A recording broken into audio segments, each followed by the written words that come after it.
Deep greetings to you on the first anniversary of Anwaka. I am Lala Rahman, Anwaka coordinator of Epiphany Visuals. Anwaka was founded in the month of October 2020 by Deepa Mahbuba Yasmin, the director of Epiphany Visuals.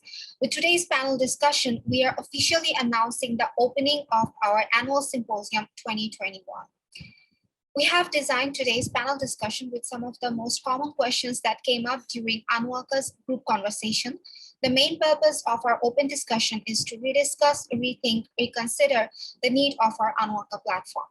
Today, we are going to discuss the Asian asexual movement. Should it stay individual or should it merge with the West? I, Lala Rahman, am with you as today's moderator.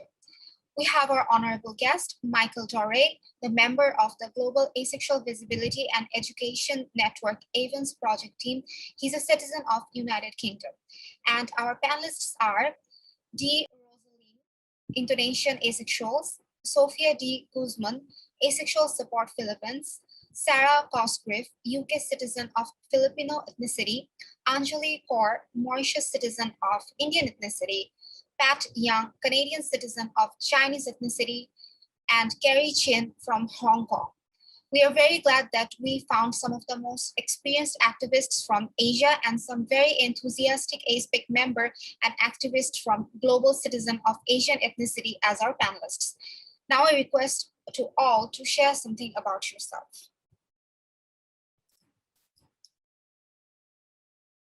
Can we start with your name, nationality, and ethnicity, and your sexual orientation, if you're willing to share?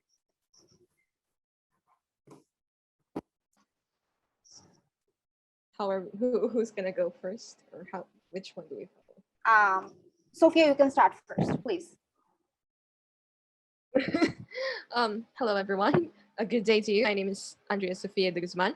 I am a Filipino, and there's not much of an ethnicity in my place. I'm also pure Filipino, I suppose that's what's to say. Sexual orientation is demi-romantic asexual. It's a pleasure to be with everyone. Okay, thank you. Can we ask Carrie? Hi everyone, my name is Carrie. I'm aromantic and asexual. I'm Chinese. I'm of Chinese descent, and I lived in Hong Kong until I was 15, and that's the country I'll be talking about, even though I don't currently live there. Okay. Please, anybody, Anjali. Hi everyone, my name is Anjali. I'm from Mauritius. I use the pronouns she, her. I'm of Indian ethnicity, and my sexual orientation is asexual panromantic. Okay, thank you, Anjali. Sarah, please share with us. Hi everyone, I'm Sarah. I grew up and live in the UK, and I am of mixed Filipino and white, because one of my parents is Filipino and one of my parents is white.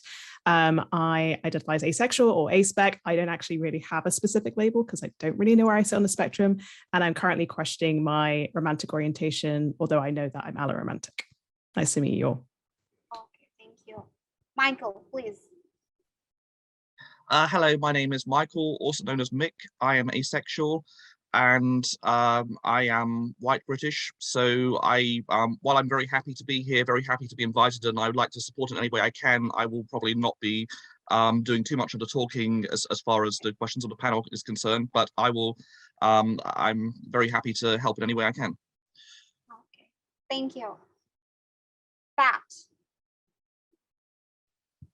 Hi all, my name is Pat. I'm from Canada of Chinese descent, and I identify as asexual and romantic. And I'm happy to talk about what that means to me. Thank you. Dia, please. Hi, my name is Dea, and I'm asexual, and I know I'm alloromantic, but I don't know what specifically. And I'm from Indonesia. I'm new to the online ACES community, and currently, ever since the beginning of this year, I lived in Germany to study. Okay, cool. I think so far 3 more people have joined us. Kishore, Oishi, and Dan. I think they have joined us as listeners. Okay, would you guys please update your pronoun and your country name? Dan, Oishi, and Sajjad Hussain Kishore. Would you please update your country and your pronoun? Yes. Thank you. Okay. Thank you so much, everybody. We can move on to our questions, I suppose. Please briefly share with us your queer journey, the supports or the challenges or any cultural expectations you had to break, or any challenges or any support even that you have got from your native country, please.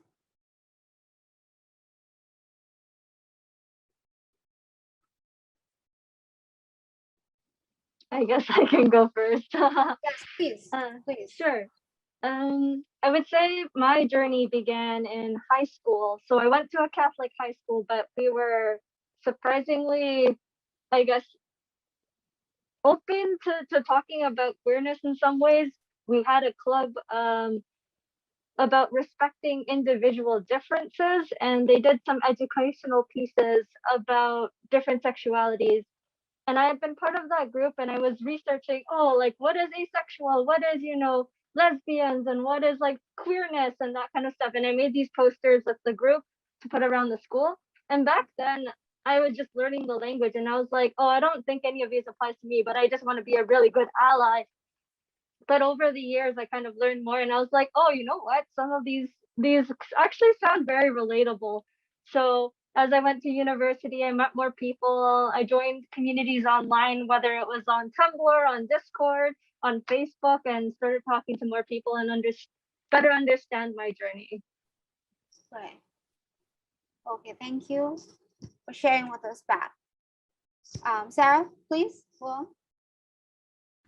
My journey is probably a lot shorter, I would say. So it was thanks to the pandemic, and this seems to be a very common theme I'm finding, is the number of people who have discovered something about themselves in regards to identity sort of over that time. And I think that, so last year is when I came to the realization that, I thought I was straight, but there's like these little signs and really small things that kind of happened over the years. And also just feeling, I remember sort of saying a few times, I think something might be wrong with me, and say it to my husband. And yeah, I came to the realization that I was asexual last year. It was mainly because I knew other people who are aspec as well, who kind of talked about their experiences. Somebody actually came out to me as demisexual, and I kind of went, oh, wow. Once I kind of researched into it and went into it, I realized that maybe that's something that might apply to me as well, as in being on the spectrum. I guess just thinking about Pat's story, about then thinking about my going back to school in the UK, we had something called Section 28, which was a law into, I think, 2003, which the phrasing was to stop the promotion of homosexuality, is the way it was phrased. And so access to any kind of LGBTQ plus identities, sort of knowledge around that, just wasn't there for when I was a teenager. And therefore it was something I kind of found out when I was a lot older, and actually knowing other people. And because within my sector, so I work in science communication, there are a lot of other LGBTQ plus people, and they are so supportive. And I use Twitter as an online, that's the social media I tend to use. The support has been really wonderful there. But also, as I kind of mentioned in my introduction, I'm questioning my romantic orientation as well. It's just very interesting that when you open the queer door, what else is in here? And that's kind of where I'm at now. So yeah, so that's me. Okay, thank you. That was really interesting, actually. Sophia, please. A bit quite long, but I hope I'll try to make it as short as possible. I grew up mostly in a very Christian-dominated place, and it's heavily tied in our family and the culture that it's very Christian and traditionally Christian. So there's no tolerance at all. Despite of a lot of the posts of being supportive with the LGBT community, not everyone exactly understands what being LGBT here is, and it's limited to tolerance rather than acceptance and understanding. So it was hard, especially the mentality was like sex is equals bad or sex equals sin. So there wasn't much room to think about it. But eventually, due to peer pressure, I got to grow up and I was like, everyone around me is having crushes. That seems to be the thing to talk about. So I should probably try to have a crush in order to have something to talk about. That it just never fit in. It just didn't come naturally to me. And there's also the older I grow, the more ridiculous it's becoming to me because I was being teased a lot because of just basic teasing, and to the point that if I try to be friendly with someone, people will start, "Hey, you have a crush on him?" And then all of a sudden, it's an oof, no, and the friendship is cut off. I believe it helped in me thinking about why is it that certain codes of action are tied to being romantic, and what does being romantic entail? And those are such questions for an 8-year-old.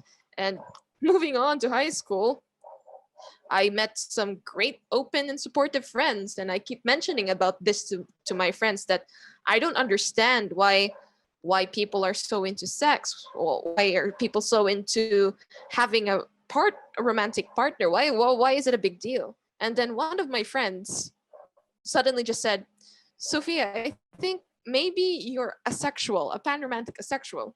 And that was the very first time I heard the term. It was like, what?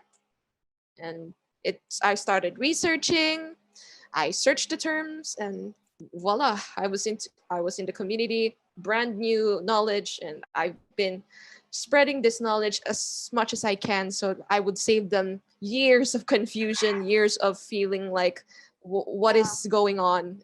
So many people have been coming to me asking me for guidance themselves, like, is this what it is? Am I this? And it's been amazing. So that's how I got into the movement mostly. Thank you, Sophia. I love what you said about acceptance and tolerance. That's so true. That's so true. Okay, can we ask Gary, please share with us? So I've known about asexuality since my teens, and I'm now 32, so that's been some time now. But the issue didn't really come up until I was at university, when there were people who showed sexual and romantic interest in me. I'm also transgender, and I knew from a young age that I was really a boy, but I knew it was not something that I could tell people. And because of lack of information, I didn't know that transitioning was an option until I was at university. And at first, I was mostly just getting involved with the queer community as an asexual person, and it was only through that I found out the information. So I eventually went ahead with the medical transition, and it worked in my favor in terms of there not being any more people expressing sexual interest in me now that I look more like a man. My parents didn't approve of the transition at first, mostly because of their lack of understanding, but I think they are mostly used to it now.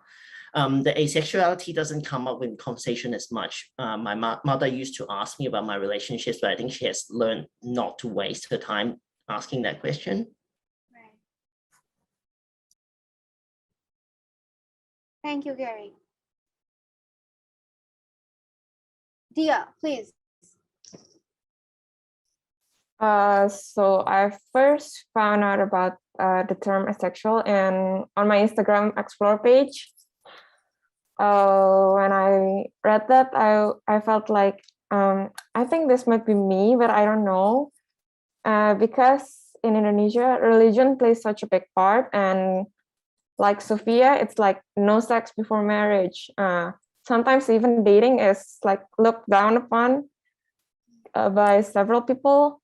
So after that, I spent about 3 years questioning, like, is it me or is it not me? And then what made me sure was when I got a boyfriend, and I don't know, I just felt like not really my thing back then. And then my journey into the community was when on the AceCon back in August, I met several more Indonesian aces, which I don't know. They are, I don't know. I've never found any community in Indonesia because even the AVEN website is blocked.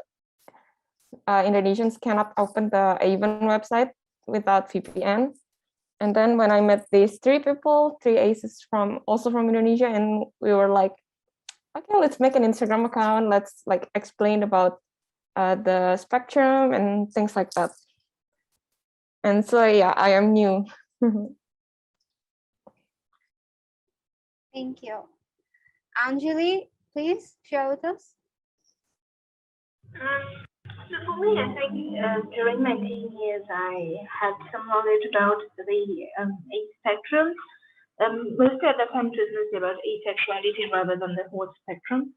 But then it was mostly, in Mauritius at that time, it was a really conservative society where you didn't have much information and much resources about queer identity.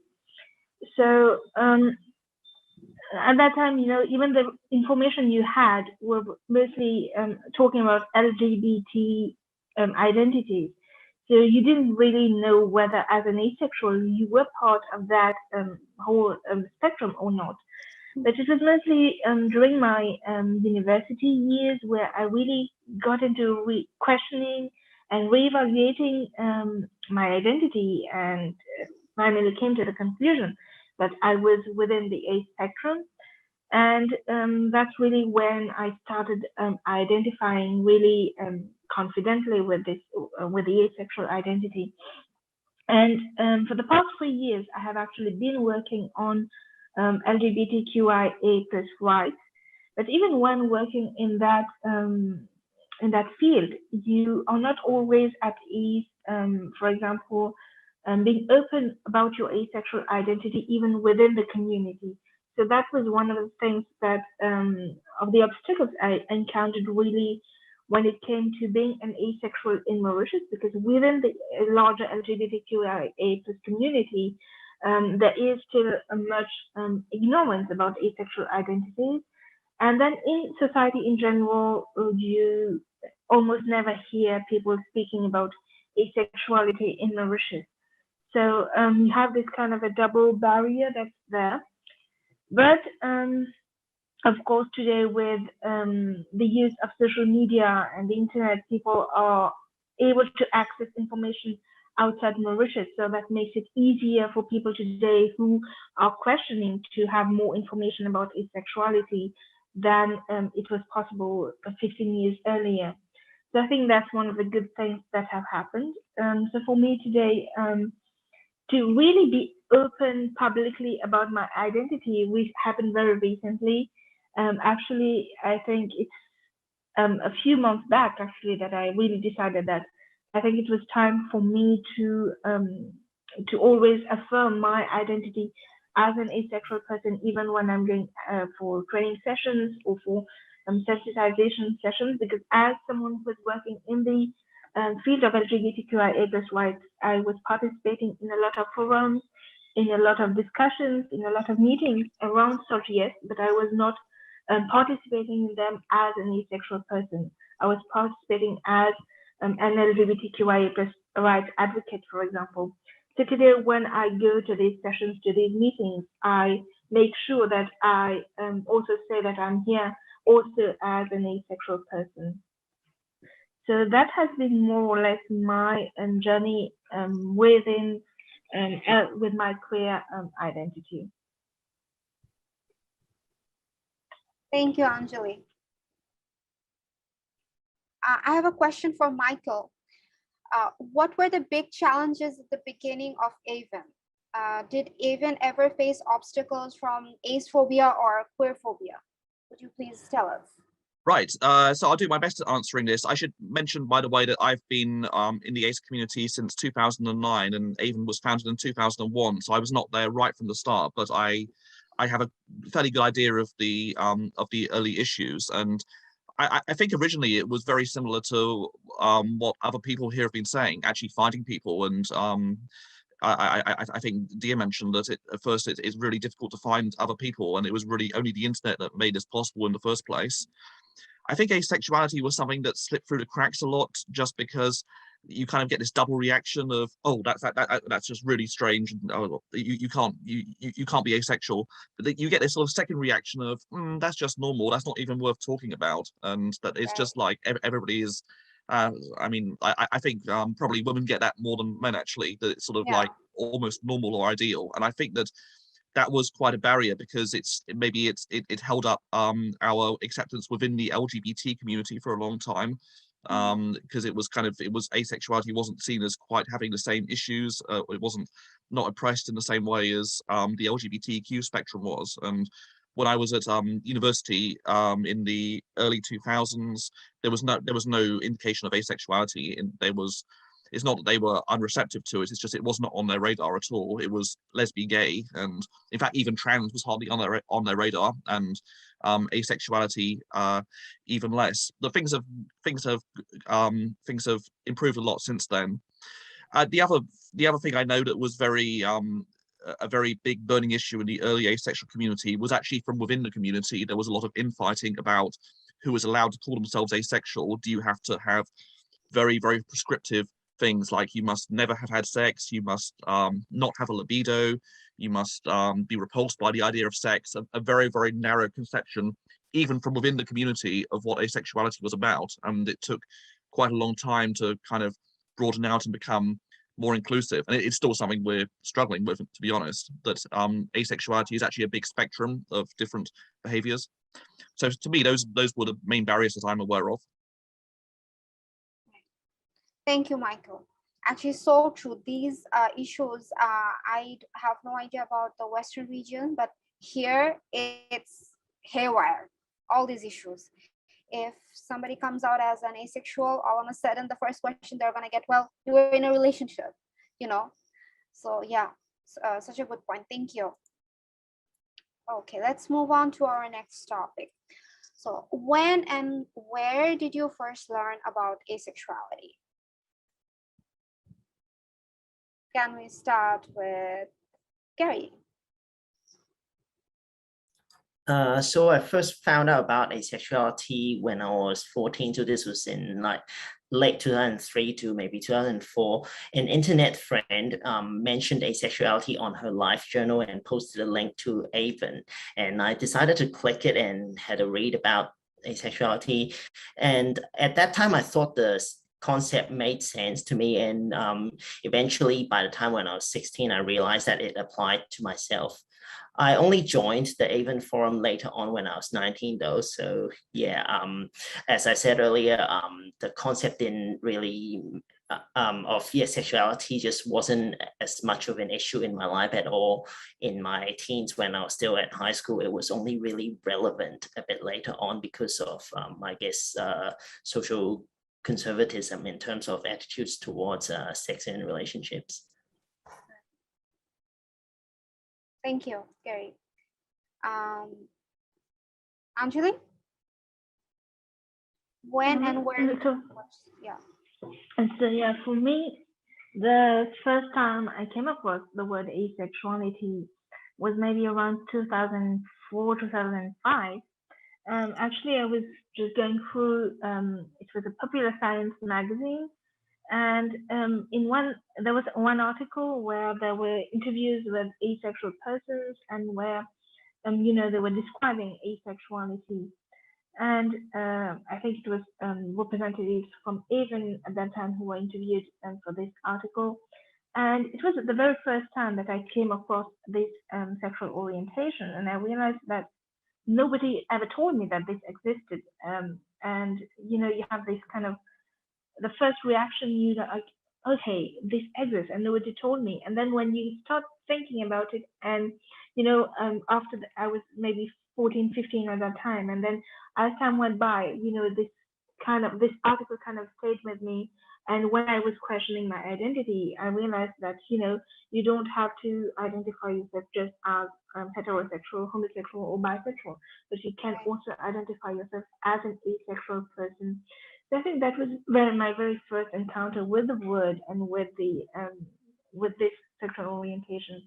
It was that article. Actually, surprisingly, recently I was just tidying up my things, and I found the press cuttings from that article, and I think that was my very first. Stayed with me, and today I go back to it, I see a lot of things that were not said at that time. For example, most of the people who were interviewed were mostly men, were mostly people from the USA, they were white people. So today you might be thinking of it from a diversity and inclusion perspective that wasn't there at that time. Just like today we think about the A spectrum rather than just asexuality. We think about multiple labels, for example, which were not talked about at that time. So, but it was for me at that time from a person from Mauritius who had absolutely no other access to resources. It was a very good beginning. I see. Thank you, Anjali. Sarah, please.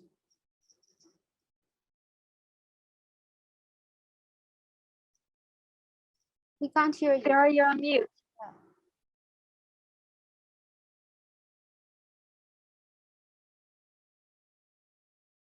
She was waiting for something to pass, I think. You're muted. Okay. Just waiting We'll go something. on. We'll ask you later. Okay. Sophia, would you please share with us? Oh, of course. Yeah. So hold on, sorry. Okay.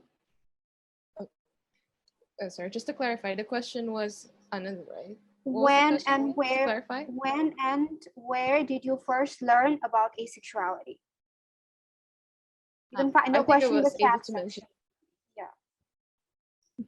I think I managed to slip by answering that question earlier. A friend of mine randomly told me after I kept talking about my own experience in regards to social cultural expectations in romance and sex. My friend randomly told me, I believe you might be asexual, and it just became a rabbit hole of me searching to understand what made them call me that. And eventually it's a stockpile of everything I've found online, communities in many online places. And thankfully, I was surrounded already with friends who are quite active in the queer space. They're not asexual or not in the A Spec, but they were very active in queer spaces and have been quick to accept me and even help me on their own way in discovering myself more. So I was just really lucky in that part. Okay. Yeah, that's it. Right. Thank you.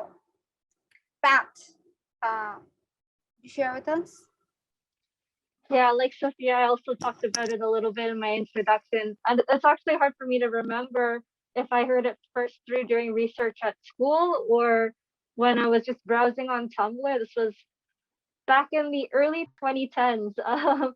And Tumblr was kind of where a lot of these memes and definitions and like hearts and flags and stuff were going up. And I was like, oh, what is this? And I kind of went into that rabbit hole of, okay, this sounds kind of interesting. Let me learn more. But I didn't first identify with that. I was like, this sounds like really relatable, but I don't think I want to pick that label yet. So it took some time there, I think, to come to the realization, oh no, it's relatable to me personally.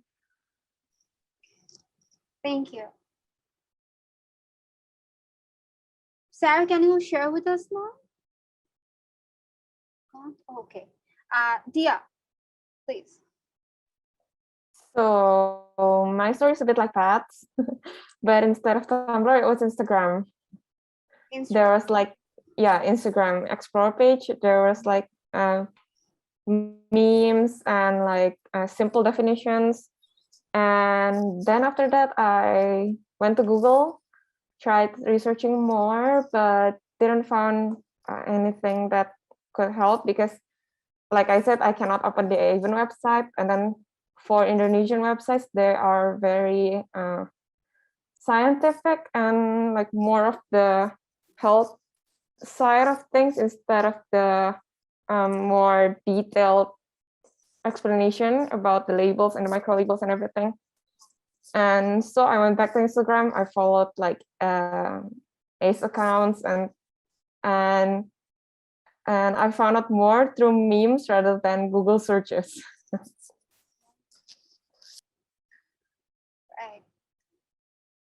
Sarah, no? Okay. Okay, we can move on to our next topic then. Do you have adequate resources available for understanding or explaining asexuality in your native language? If yes, how useful are these resources in terms of education and awareness? If not, how do you suppose the general layman population of your country can understand these concepts? I would put the question in the chat box down below so that everyone can see. It's a bit of an elaborate question. Yes.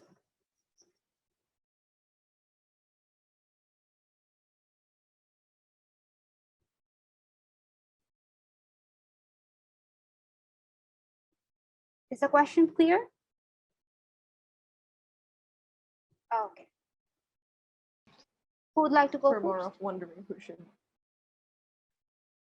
I'm sorry, Sophia. All right. I'll try to go first. Okay. I was mostly wondering who would want, which of the others would like to go first.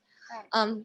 So the Philippines actually is, unlike most Asian countries, the Philippines is almost considers English as the second language already. So honestly, it's a bit of a mix of yes or no, because almost technically majority of the population of the Philippines are capable of English.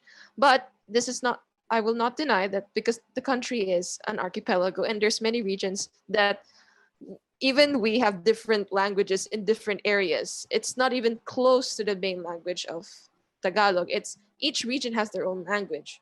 So even though a lot of the people are capable of English, I don't think there's enough resources for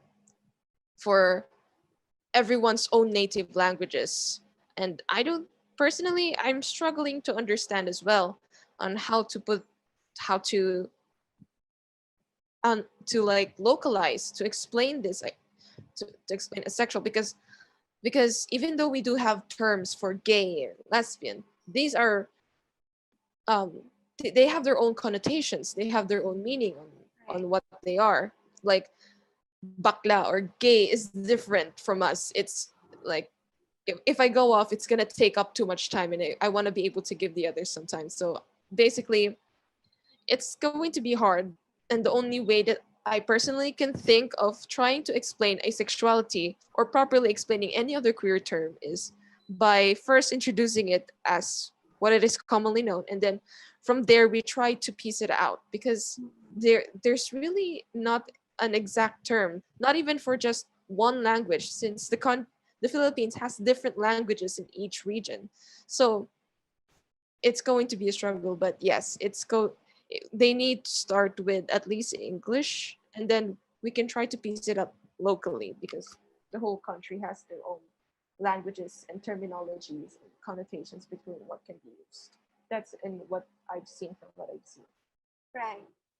You mean different regions of the country has different dialects? Is that what you try to mean? Frankly,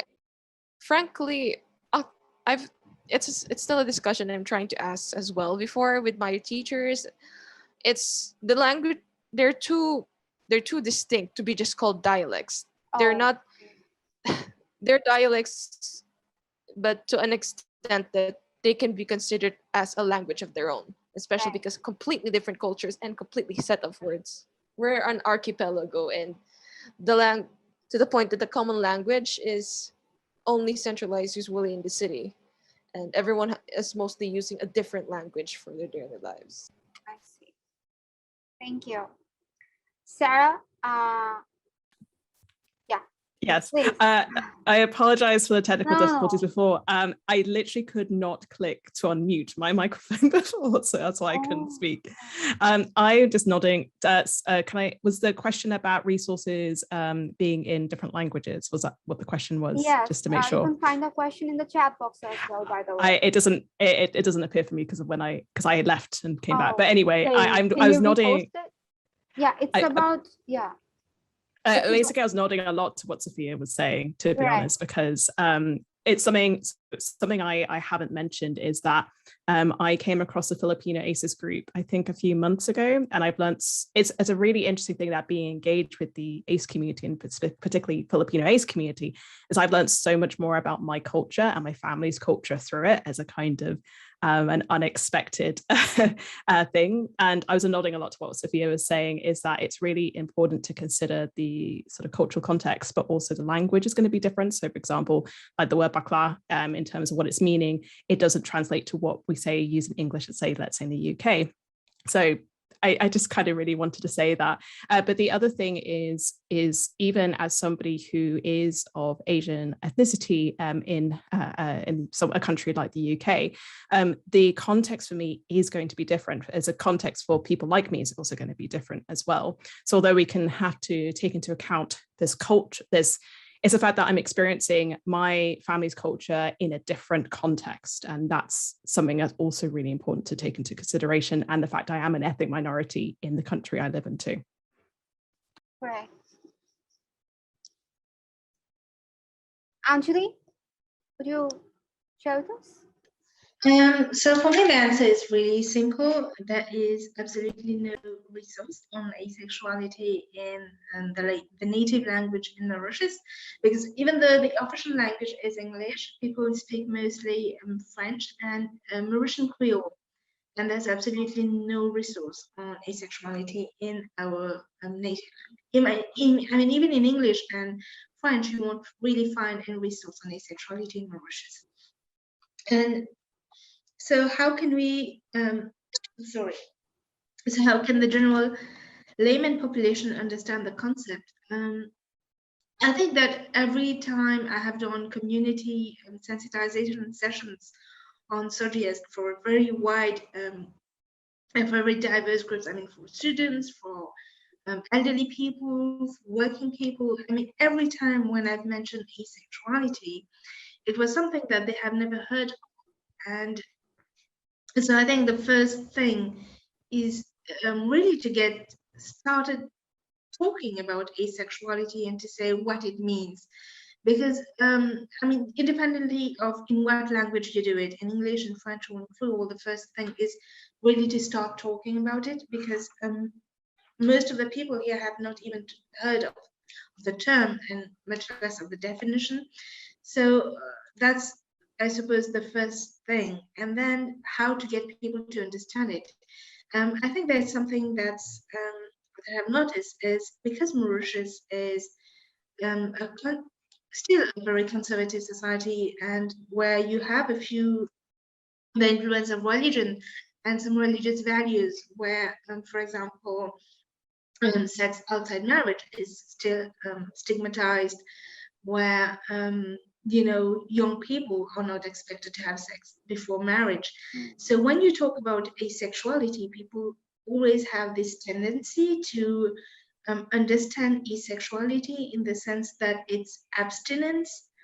And you know, when you say, for example, that when you give the definition of, for example, demi-romantic, and people would be saying that, yeah, it's the right way that things should be, that you should have an emotional connection before having a sexual connection. But what people fail to understand, that it's not about prescribing a certain type of behavior in society. It's about how a person is and how a person identifies. So I think that's one of the obstacles that you might have today in Mauritius if you try to explain asexuality to people. And then the other thing is that people kind of tend to think of asexuality as an handicap, that because you can't experience sexual orientation, because you don't experience sexual orientation, they say it as the fact that you can't experience something, and that's why you are lacking in something. So I think that's, even though if we start explaining to people asexuality in the native language, we have to kind of deconstruct the notion of asexuality to separate it from these cultural and social thinkings, so that people have a better understanding of it, and they don't see it as, for example, a kind of abstinence, a kind of social behavior, or a kind of handicap. Right. That's true. Asexuality in my country is also understood as something of a phase, you know, maybe you had a breakup or something, so you're just going through a phase, or you didn't find your right person. So I understand that actually. Thank you. That abstinence concept, right? Carrie, would you please share with us? So back in the day when I first found about asexuality, I didn't really put much effort into looking for Chinese resources because it was very hard to type Chinese on my old computer back then. But yeah, that was quite a long time ago now. I did notice that on AVEN there was a link to a Chinese forum, but there wasn't much activity on it. But in more recent years, I have tried to look for Chinese information about asexuality, and the impression I get is that what's out there is mostly just the very basic information that's translated from English, and there are also some inconsistencies in the translation for some terms, which makes the search for information more difficult.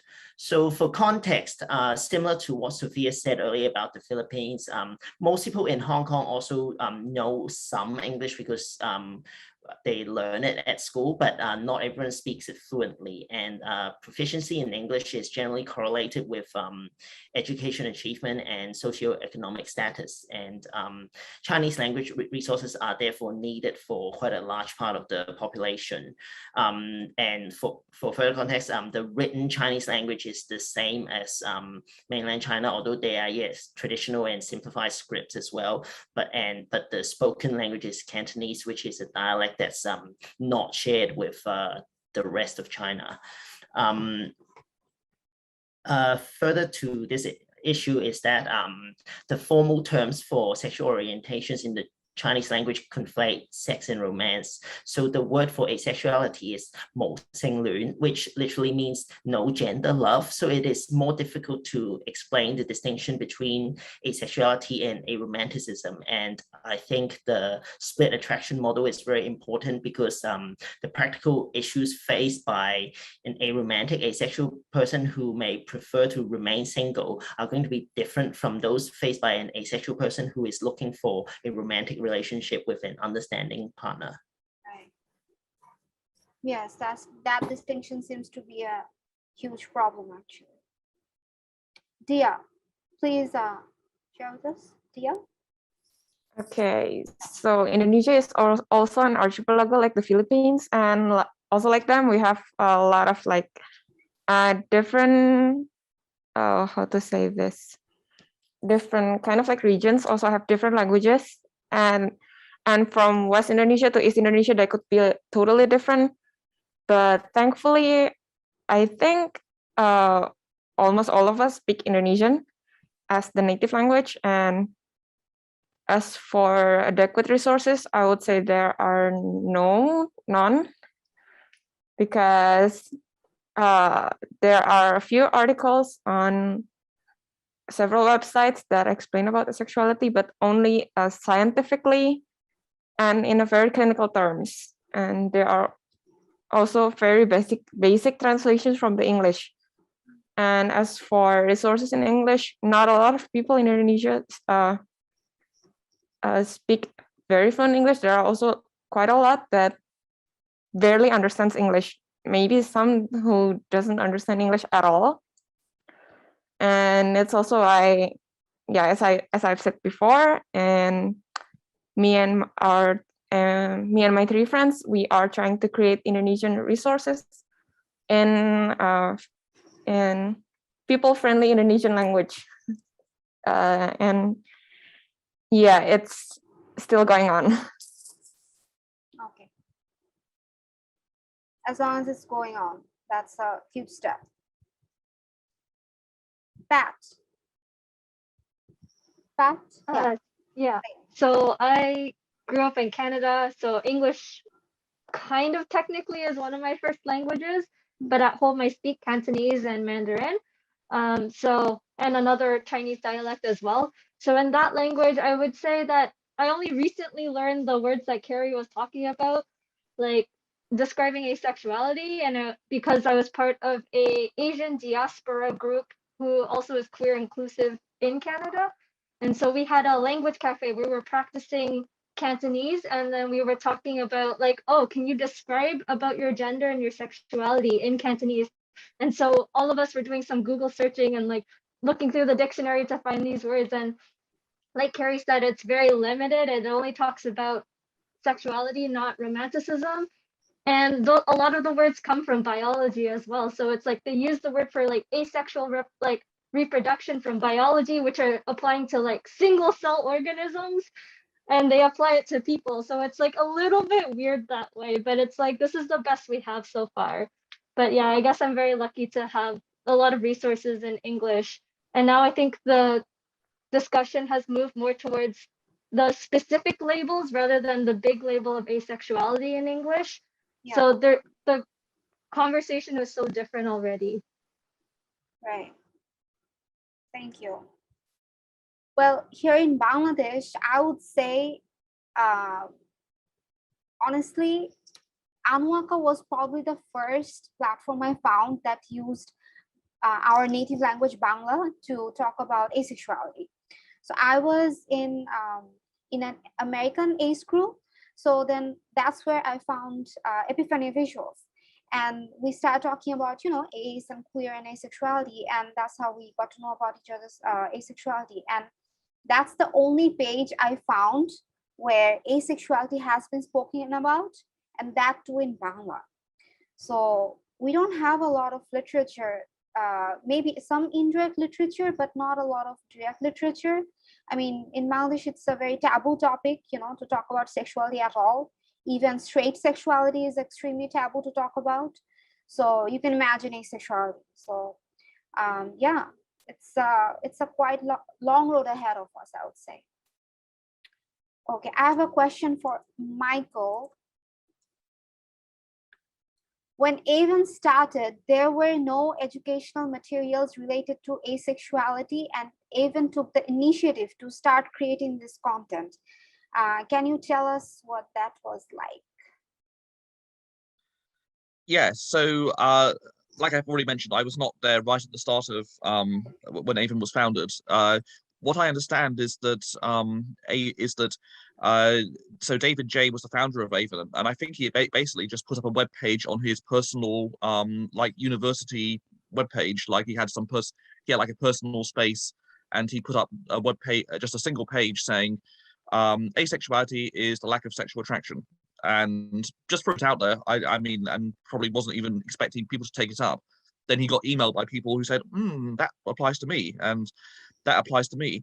And then it kind of just snowballed from there. So I think that, it's great. I think that if, of course, I can't speak for other contexts and the situations in other countries, but I think that even just putting something out there, just a simple web page in the language could be a start of a great thing. And make sure people can contact you, and it might snowball from there. The other thing is that as we're talking about early AVEN history, it should mention that AVEN was not the very first resource for asexuality. Unknown to David. Michael, I think you've been, yeah. Oh, okay, sorry. I was just saying that when AVEN was founded, there was also a group called Haven for the Human Amoeba, and soon they kind of joined forces. So somebody called Nat Titman from that group helped David J write the first FAQ. And I think that having the FAQ was really crucial, because that allowed people come along with really with really sort of very basic questions about what is asexuality and how do I fit in and am I asexual and that sort of thing. And I think that the FAQ, which David J and Nat Titman wrote between them, was really crucial for getting that going. And then, of course, there were the discussion forums, which it's a great way of building a community. This was rather a long time ago, so you're now not limited just to forums, but you have like Facebook groups or other social media platforms. Yeah, and I think that's how it all started. Does that answer your question? Yes, thank you so much. That does. Thank you. Okay. What is the condition of asexuality awareness, LGBTQ knowledge, safety, and overall attitude towards asexuality in your country? Who would like to go first?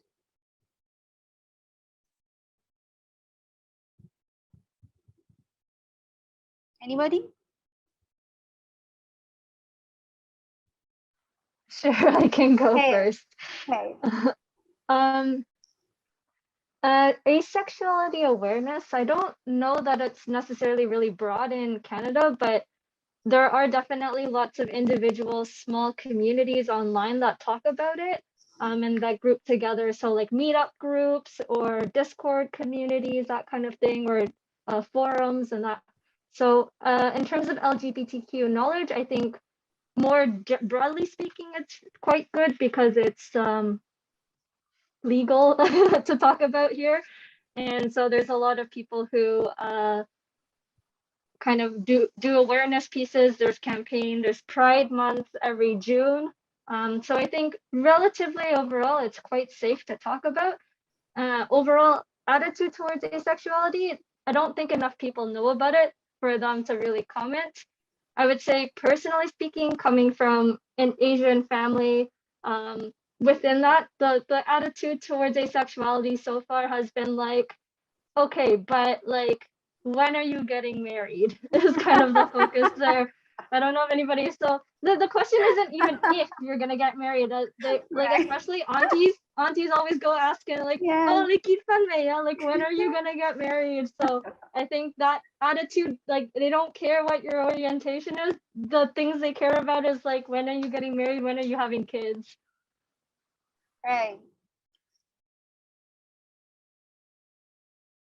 That's so true, actually. If I come out to my parents as, you know, I identify as demisexual, they're going to be so happy. They're like, oh, you're just never attracted to a lot of people, right? That just works out perfectly well.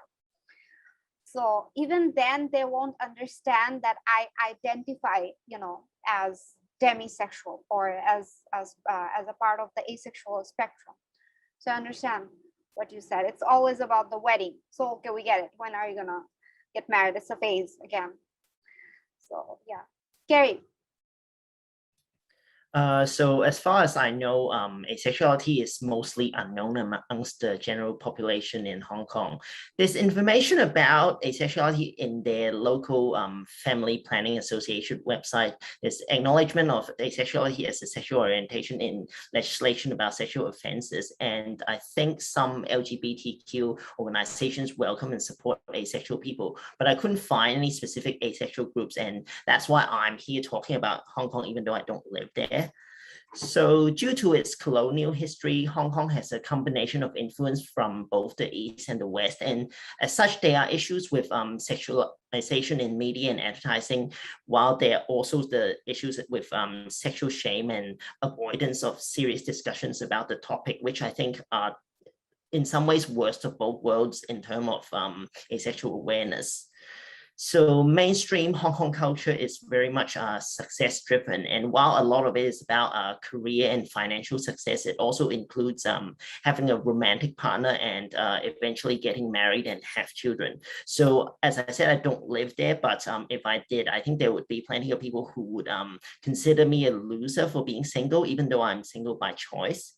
With that being said, with my current career, I could mostly deflect stigma by claiming to be dedicated to my career, but yeah, that only goes so far, and obviously that's not always an option for other people. So in terms of LGBTQ knowledge, I think most people only know about gay and lesbian, maybe bisexual, but less about transgender. And while I don't think there's a lot of physical violence, the stigma and casual homophobia is definitely there. But at the same time, apparently statistically, there is a majority who support same-sex marriage, but it is not yet legalized. So it's also kind of, even though it's got Western influences, it's still further behind in terms of that kind of progress, I suppose. Right. Thank you, Gary. Tia, would you like to share with us? As for awareness and knowledge in Indonesia, the majority of the people are Muslims, and they are not a big fan of those who are not straight and allos. Right. And yeah, and asexuality is sometimes also mixed up with, actually not sometimes, it's most of the time, mixed up with abstinence. And because the people are very religious, as for when you are still teenagers or like 20s, they still consider that if you're asexual, then maybe you're just abstinent, you're just waiting for until marriage or things like that, because dating is also looked down upon, as I've said before. But when you're already in your 30s, they are also going to start asking, like, when are you getting married? When are you having kids? And things like that. As for those who are not straight and allos, it's a big no for Indonesians. Some people are also very hostile. Yeah. The homophobic people are scary. And yeah, even talking about sex in general is also considered taboo. That's why the sex education in Indonesia is, I don't think there's like a government issued sex education. It all depends on where you live, where you go to school, like how open-minded your parents are. And yeah, so knowledge are not widely spread.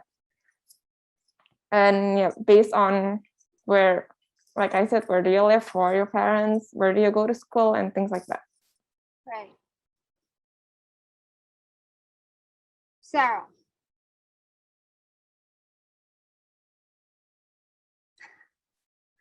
Okay, we'll come back to you later. Yeah, Okay. it's happened again. We can hear you. Oh, can you? Because I basically the buttons on my screen just keep disappearing, so I might have to leave after saying this. So my perspective, I think, is very similar to Pat's in that I grew up in the UK. I think there's been a general raise in awareness of asexuality over the years, to the point that, so I work with schools, and that young people know about asexuality, and some are identifying as A-Spec. And that's really wonderful and heartwarming to me that young people have more knowledge of that nowadays in comparison to where we were at school. But I also, just thinking about my own family in terms of LGBTQ plus awareness, they might know what lesbian is, like may not know what I mean by gay, maybe bisexual, probably not fully understanding what it means to be trans. So I do a podcast with 3 of my cousins who are Filipino and live in the US. And one of them talked about being non-binary and talking to the family about being non-binary. And their response was, do you mean lesbian? As that? And yeah, so sometimes these conversations can be quite difficult with family members. There was one family member I came out to, just thinking about the conversations about marriage. After coming out to his family member a couple hours later, they said, so you're not having children then? And there's a thing of, well, once you get married, the children question will come up. I assure you, if this is somebody who is married. So yeah, so it can be, but for that family member, I didn't mind spending the time because I had that kind of trust with that particular family member and talked to them about it. And I knew they wouldn't get it straight away. And that's the thing, I kind of went in with that expectation. Whereas for most of my family, I wasn't very keen about coming out to them for a long time because they'll make assumptions. They'll make assumptions about me. They'll make assumptions about my husband. They'll also gossip. I also had a cousin who was outed, and basically people talk, and and I just didn't want to go through that kind of same experience. And I'm talking particularly about what's happened in my family. It's not the same with others. But yeah, it's so just kind of thinking from that perspective of like the kind of context I'm coming from. But yeah, that tends to be kind of the sort of attitudes from my family. I think Sophia would probably be able to bring more perspectives of what it's like in the Philippines, but that's just to say, no, you can, because I know you'll be able to, but a lot better than me because I am coming from a UK context. But yeah, that's just kind of my experience with my family. And I guess I'm just very lucky I can talk to some family members about it, some who are also LGBTQ+, but for the rest of them, I just can't be bothered with that conversation, so I'd rather just not talk about it. Same here, actually. I would just rather not go through the whole process of explaining who I am, because they will never get the connotation. So let's just not go through that. Let's just stay a child. So yeah. Anjali. So in Mauritius, actually, the awareness around LGBTQ knowledge really started when there was this whole discussion about HIV/AIDS. So when they started working on HIV/AIDS in Mauritius, that's when they realized that they needed to spread more awareness around LGBTQIA+ issues. And even at that time, it was more about LGBT issues. So that's when this awareness started. And most of the time, unfortunately, asexuality was left out of the discussions. And even today, when we're talking about safety, when we're talking about consent, about violence, about intimate partner violence, for example, we almost never talk about asexuality. And of course, there are situations when we're talking about, well, we've all been talking about how people have this expectation from us to get married, to have children. And unfortunately, in some couples, when we're talking about in Mauritius for a very long time, rape within marriage was not criminalized.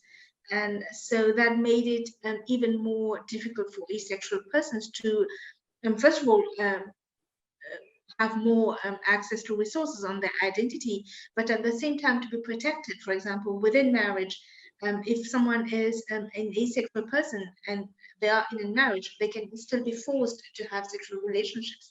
And for a very long time, that was not criminalized under Mauritian law. And even today, it's not criminalized as such.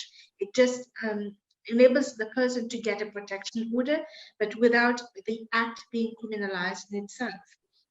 So that's most of the difficulties that we have today. And when we're talking about the attitudes about asexuality, I think it's more or less the same that what Sarah and Dia and you have said about how people have this expectation from you to get married, to be in a relationship. And then when you get to a certain age, the questions become more pressing from your relatives and everyone. And then there's when you are in such a situation, there's also who would you take the time to speak to guide them through the process of understanding your identity, because you would have a lot of people that you might see once a year, but then they would be more invested in your personal lives than people you would be seeing every day, and you won't be taking the same energy and the same time to speak to them about asexuality and to explain your identity. And then there's also this question about having to explain time and again your identity, that at some time it becomes tiring, and you feel like you have to justify yourselves every time why you are not in a relationship, why you are not married, why you don't have kids, when it's really something that's personal to you. And so yeah, that makes it difficult, and that the fact that people are not talking about sexuality, about asexuality and sexuality in general in Mauritius, that's barriers for people, for asexual people, when it comes to living their lives fully in Mauritian society. Right. Thank you. Sophia. Hello. Yes. Hey. As almost everyone, I would agree. Especially, I relate the most with Gary and from Dea. The Philippines in itself is dominantly Catholic, or I suppose Christian. Abrahamic religion is the most dominant in the country. The three most common religions here is Catholic, Muslim, Islam, and Christians, and the various forms of it. The thing is, the Philippines has been under Spanish colony for 3 centuries, which heavily ties the country's religious beliefs, not just in religion. Actually, it has become a social cultural. It's implanted in the social cultural aspect. They have attitudes or beliefs that are not really traditionally tied into what most Christian practitioners share, that are being tied into the daily lives because of the way the Spanish government at the time were trying to use religion as a way to control the population, and because of that, it has translated into the modern times and it has been a part of our culture, even though they keep tying it to religion. With that said, our country, although there's a lot of things you see in the news that we have the most gay people, it's not exactly that good in here. The condition is kind of like this. A family member would say, gay people can be gay, they can be themselves. But if they find out a family member is gay, they could beat that Right. person up. That person can get kicked out, or they would say, oh, I was about to say something in my language. You need Jesus or something like that. Basically, anything that is, this isn't just a matter of religion. It has to become a matter of conservatism. That's what this is. So if that's the attitude towards LGBT in general, what's more to say with asexuality, which is already considered a minority within the minority? Although in recent years, people have been becoming more open with access to the internet, and with globalization, people are starting to learn more about LGBTQ. We even have some bits of lessons in class about the basic definition of lesbian, gay, bisexual, but it's very, very surface level. It's like gay men who are attracted to other men, like just that. Um, so there has been moves of it, but because the country is very religious and conservative, it's very limited what they try to say. And even then, they still can't fathom gender identity because it's tied to religion. Until now, although there has been movements in trying to protect. Hello. We can hear you. Hello? We can hear you. Oh, okay. Sorry, everyone was frozen, so I thought my internet was cut off. Oh. So following up on what I said, people's attitude on LGBT, even though in recent times there's more openness. We even have a bill that we're still working on. It's called the SOGI bill. It's an acronym. Which is Sexual Orientation and Gender Identity Expression. That basically the bill is just protecting the queer community from any sort of discrimination, not just from the general population, but even from work. That's one of the things they're working with. Even until now, it's still being filed to be approved since all the way back from, I believe, 2000. It was first filed in the 2000s, and until now, it's still in the works. They're still trying to match it because the ties to the religious sector is very, very big. Right. So putting that into perspective, most people's conservative idea regarding to love and sex or relationship, it's usually tied with marriage, correct? So with that in mind, asexuality is almost like, if you don't tell them the term asexuality, they'll, as the others would say, it's like celibacy. Like, that's good. Wait for the right person. They cannot fathom the idea of just not wanting it. So Right. honestly, if you ask me, I think they're just, if I tell them the concept, they just get mad at me because it's almost as if they feel like, what do you mean you're not struggling of not having sex before marriage? I'm doing my best to control. Why are you doing this? I think that's what's happening. But yeah, people, at least in people who are privileged enough to have access to the queer community online. This is what only I noticed, because I can't speak for everyone in my country because we have different regions, we have different privileges. I was privileged enough to be able to understand and have access to the internet that is wide and could help me unlearn all of this and to accept it. To others, they don't, because if I wasn't able to learn about this, I would just keep thinking that I'm I'm supposed to have sex. I'm supposed to get married, because honestly, um, despite being very religious in this country, despite being like You should live a Christian life with a partner, with a family, make a family, especially because I'm AFAB. I have to have a family of my own to support. Um,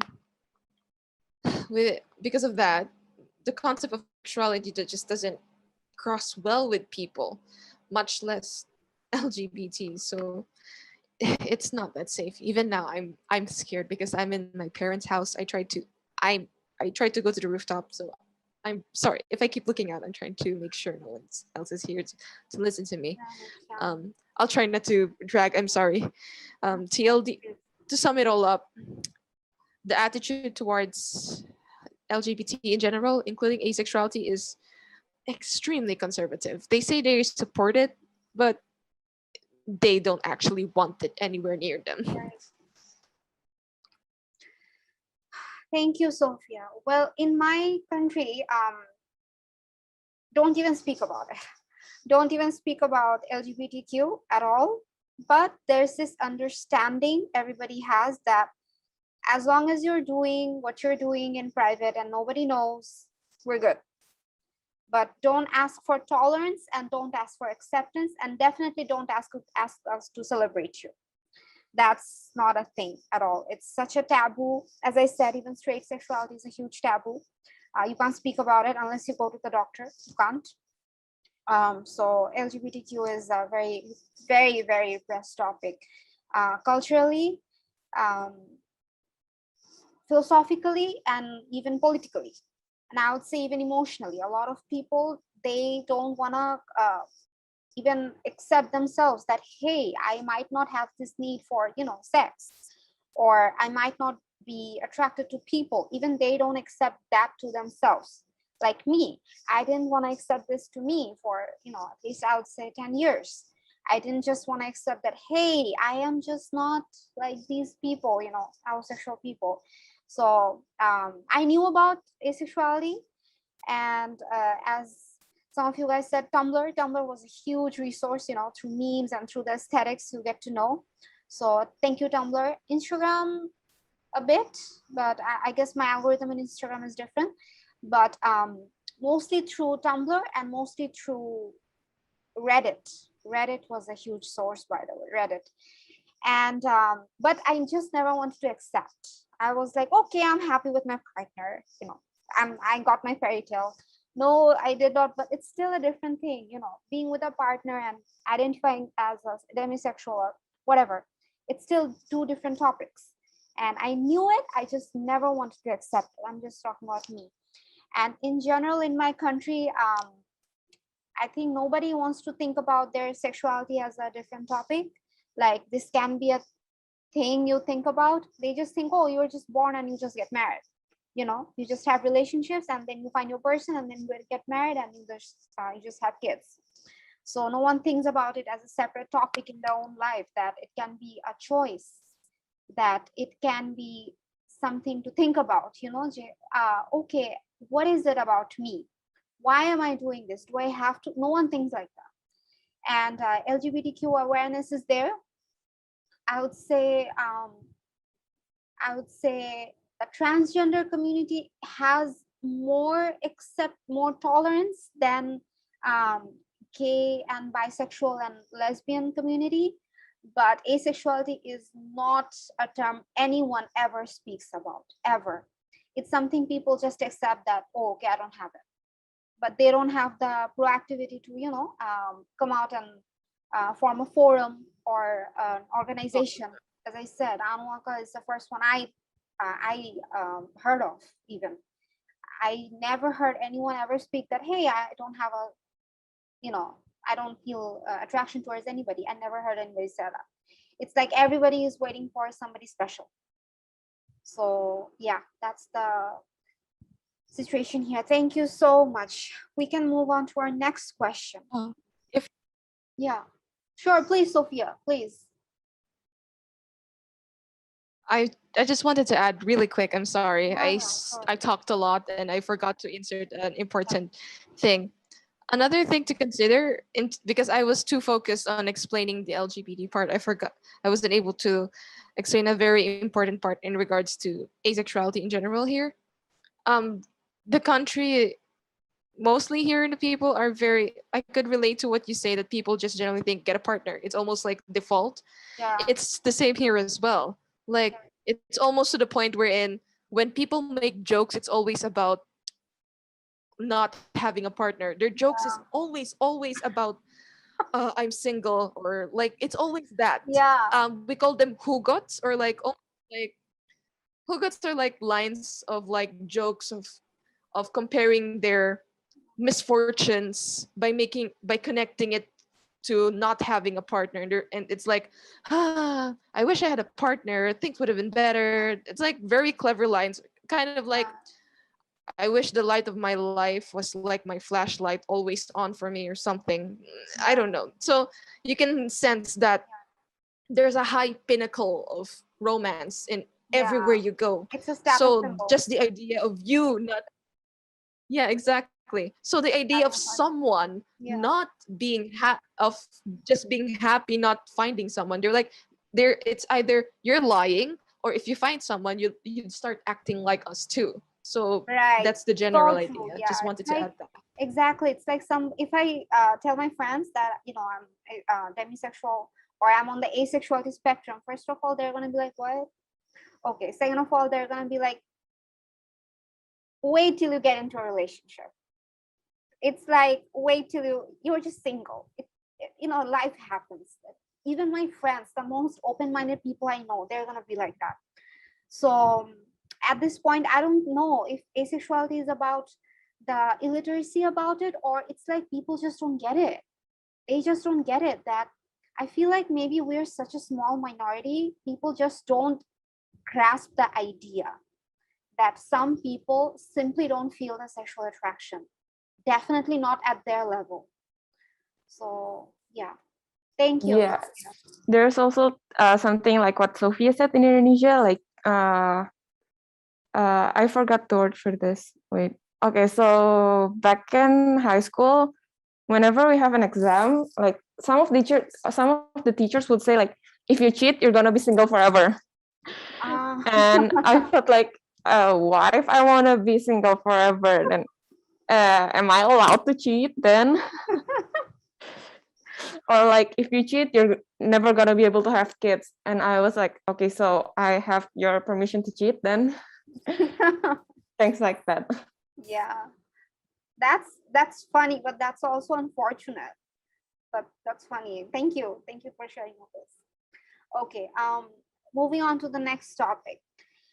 Many grassroots activists from Asia are not sufficiently comfortable in English in order to participate in symposiums like the one we're having. How can we overcome the language barrier to come together?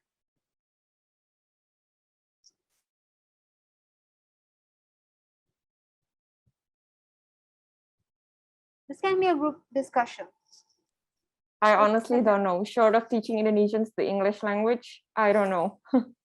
Yeah, where firstly, this really draws attention to the need for resources in local languages. I mean, I have participated with International Asexuality Day and also with Aurea, but that's more a romantic focus. But yeah, I try to help with translating content, but I could really do with more people helping with that, because I don't actually have that much free time on my hands. But for those of us who can, yeah, translating content to local languages is really useful.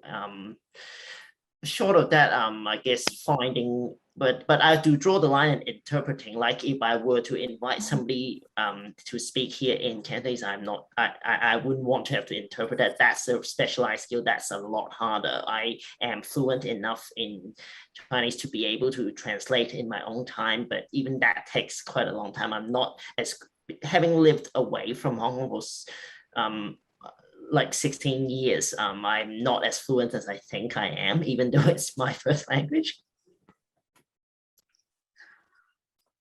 Yeah, Definitely agree though on struggling. Yes, same. I mean, it's like translating requires such a level of formality that is so difficult to acquire. So yeah, I understand. Who else has? I'm sorry if I may intervene. Yes, please. Yeah, I think that one of the good things that have come out of this pandemic is that, you know, we've been having a lot of online online conferences, online symposiums, and there's this possibility, and sometimes when you're having these online gatherings, that you have the possibility of having live interpretation, because in a lot of the conferences I've attended, for example, the recent one I had attended was the Pan-Africa International Lesbian and Gay Association Conference. And you had the possibility of following the conference, for example, in English, in French, and in Portuguese. So if, for example, someone was not fluent in English and the speakers were speaking in English, they had the possibility of listening to it in French. So I think that was one of the tools that we can use to overcome this language barrier. And I think that there's not just a language barrier. Sometimes there's an accessibility barrier, in the sense that I've seen very few conferences, for example, who had sign language interpreters, for example, so that, you know, to make these conferences more accessible to people, and to make it more inclusive. So I think that we have to explore the opportunities that digital tools are giving us today to have more inclusive spaces. Right. Since Anjali brought it up, I also, at least in my country, I would say there is another barrier, which is comprehension barrier. So you can tell people about asexuality, the absence of sexuality, they're going to be like, oh, you need to go to the gynecologist. It's a medical issue. You're frigid. Okay, so, or they're going to make you, oh, you need to visit, you need to consult with somebody, right? It's said in a very demeaning way, like something is extremely wrong with you. So they might understand that, oh, she doesn't feel sexual attraction, but they will not understand that it's normal and it's perfectly fine, and that there's nothing wrong about it. There's nothing, you know, medical going on. So comprehension barrier, I would say, is a huge thing for us, for the cool people in our country, the cool people who get it, the people who understand it, but they will not understand it completely, because I would say they don't want to understand it. It's like there's a level of sympathy they feel for us, like, oh, you don't want a partner? I mean, you know what I mean? So comprehension is a huge thing in my country for even people who, even people who get it. So yeah, I have a question for Michael. Just as there are language barriers in Asia, many European countries also do not have English as their first language. So how does AVEN overcome language challenges when reaching out with awareness campaigns and educational content to these countries? How does AVEN do that? We'd like to hear from you. So I should first of all say that we're very we're not we could do a lot better in this regard. In fairness, most of our resources are predominantly English language, and that's partly because a lot of us associated with AVEN only really speak English. What we have done is that AVEN does actually host forums in other languages. They're not quite as large as the English language forum, but there have been. I think Kerry mentioned that there have been there was one in Chinese. I think it was Mandarin, and possibly one in Cantonese. Well, actually, as Kerry says, I don't think that it is written, so maybe that is not an issue. Sorry, what I'm saying is that there were many different forums in several languages, and some of these took off quite well, and some of them have become inactive. But at least they would then like an impetus for people to form their own forum. So sometimes maybe the forums themselves were not didn't take off, but there were people on it who said, let's organize our own forum. And that's great. We're very happy if people want to do their own thing. We will support where we can. Yeah. I think that we have tried to translate some of our content, but we could do a lot more in that regard, and AVEN is always happy to hear from people who can help us translate content into other languages. And as Kerry mentioned, there's also the same is true of International Asexuality Day, which is an international campaign and is really trying to be more inclusive for other languages. So we're both AVEN and International Asexuality Day are very, very happy to hear from anybody who can help with translating. The other thing is, of course, that some of our members are naturally bilingual. I mean, even though the largest AVEN forum is in English, but a lot of the people who come in there speak English, but have links with another country, and they often spread the word in their own language and will help to translate materials. Thank you. I think we can move on to our. I was actually wondering if I can add something in. Yes. Just to that. So I really like the fact that the International Asexuality Conference this year did have a panel, which was a purely Spanish speaking panel. But another thing is, in terms of translating resources to different languages, it doesn't just benefit those who are living in those different countries. It would actually potentially benefit those who are living in a diaspora as well. So thinking about immigrant families who may have moved over to, let's say, I'm going to say the UK because that's where I live. It might be really useful in terms of if they want to talk to their family about it and are they in a position where they can safely do that.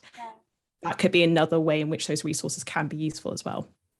Right. And that was just a start. Like it was for the International Asexuality Conference. We were very glad to have a Spanish language panel, which was led mostly by Pupi, who is also affiliated with both the conference and International Asexuality Day, Pupi from Argentina. But it's just a start. We would hope in future to have more languages at these things. Spanish was a natural starting point because there's such a large Spanish-speaking community, but we want to go further. And another thing would be to have translations. This is something we did not manage this year, to have live translations into other languages. It's kind of expensive, but it's important, so we will look into that in future. Right. And also, I would just kind of add a little bit more to that. When you do speak another language and you go to these conferences, do yourself a favor and the people who speak your language and email the organizers to say, hey, would there be any chance that you could have some content or some discussions in this language? That way more people know that there is a want and a need for it, and then we can encourage that to happen more often by speaking out. Right. Can I comment on a point that makes it so about having live translation as an option? I think first we need to create the resources in these languages, because I find one of the hardest part in any of the translation I've done is that I actually don't know how you would say that word in the Chinese language. Sometimes even more so in the aromantic context, where I'm trying to translate something, and I'm like, am I actually basically taking on the task of creating this word in the language? Do we actually have a word for this? Where that becomes a whole other level of difficulty. So it's like, who am I to decide what this word is going to be for the rest of but the thing I know is, how that's that how it feels. happened in English. People just made up a word first, or they picked the word and they just went with it. So like, if you just do that in your language and somebody else says like, oh, maybe that's not the word I'll use, then challenge them to come up with a different word. That's an Yes. interesting point you bring up there, because because- on the Aurea translation team, there are some translations they've done that I actually don't agree with, and so that's actually one thing that's making it take a long time. But on the other hand, I'm also glad that there are like other people doing that, where being the only one doing this translation task really doesn't work. You should be talking to others in your community. But if you do speak the Chinese language, I think can we talk after? And by the way, this sounds like an awesome project. If I hadn't thought of this before, but I think an awesome project would be to write a guide for translators for each language, a guide for asexuality, translating asexuality materials into various different languages. That would be a really great resource to have for every language. Yes, that would be a great help.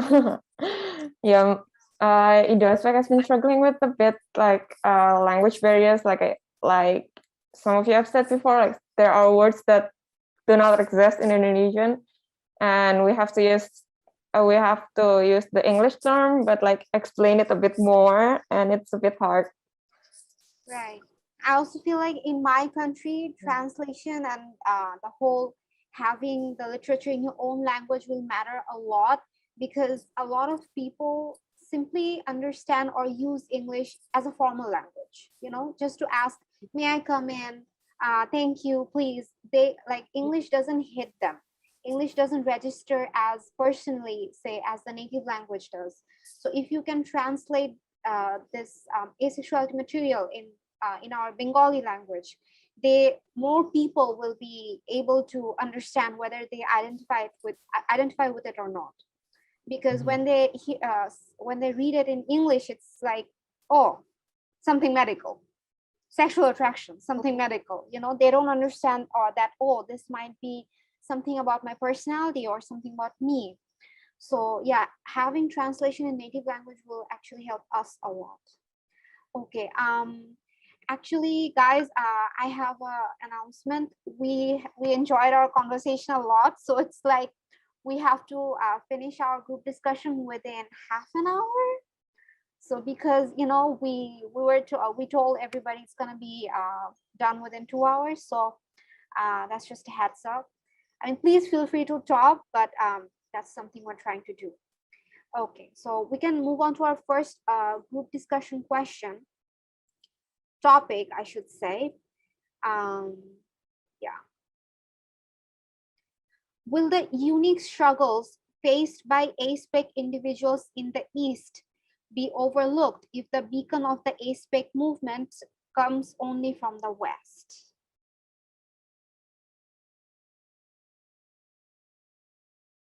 Who would like to share first? Yeah, I think I can.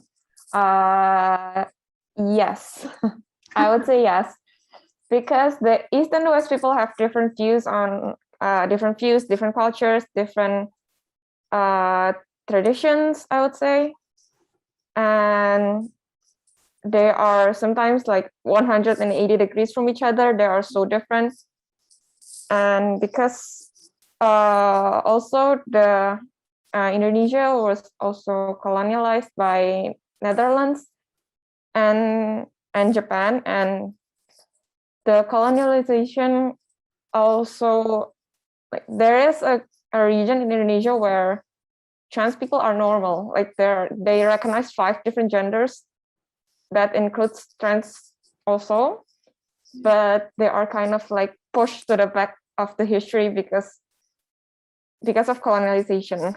And there are also lots of like stereotypes regarding queer people, and because also the views and the religion, most importantly, the religion plays such a big part.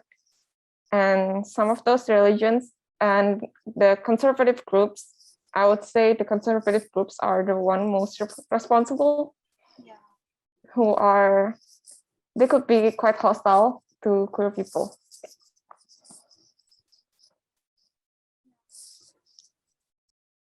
Can I also comment that even talking about the East and the West may be an overgeneralization? Like each country has its own culture and history, and even within the same country, there will be differences between city and rural, and maybe in some instances quite strong divide between the lifestyles of rich people and poor people. And like, for example, based on what others here have said, I don't think Hong Kong's quite as conservative as Indonesia and the Philippines. And while there is definitely social expectation to get married and have children, people do generally get away with living normally as a single adult if one chooses to do so. Like, yes, people will be gossiping about it. Yes, your family will be pressuring you, but it's the sanctions are not to the point where it's like you'll be like completely shunned by people. Yeah, not to that extreme. So I don't think the same can be said for like all countries. Yeah, that was a good point, actually. Anjali. Actually, if I may add from my experience working on LGBTQIA+ issues in the African region, there's one thing that I've noticed is that there's this idea that's very much present here today in Africa that, for example, homosexuality or transgender identities are important, and that it comes from the West, and that these are ideas and ideologies from the West that are being imposed on the populations here.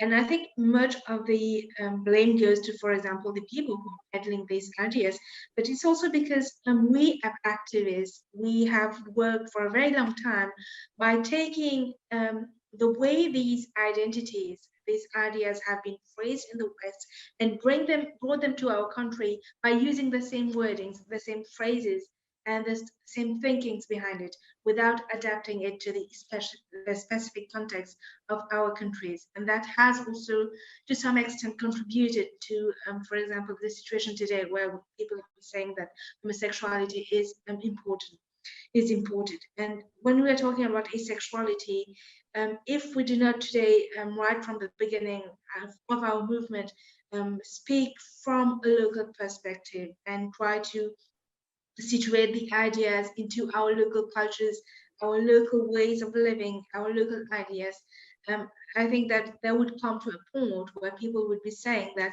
this is something that the West is trying to impose in our country.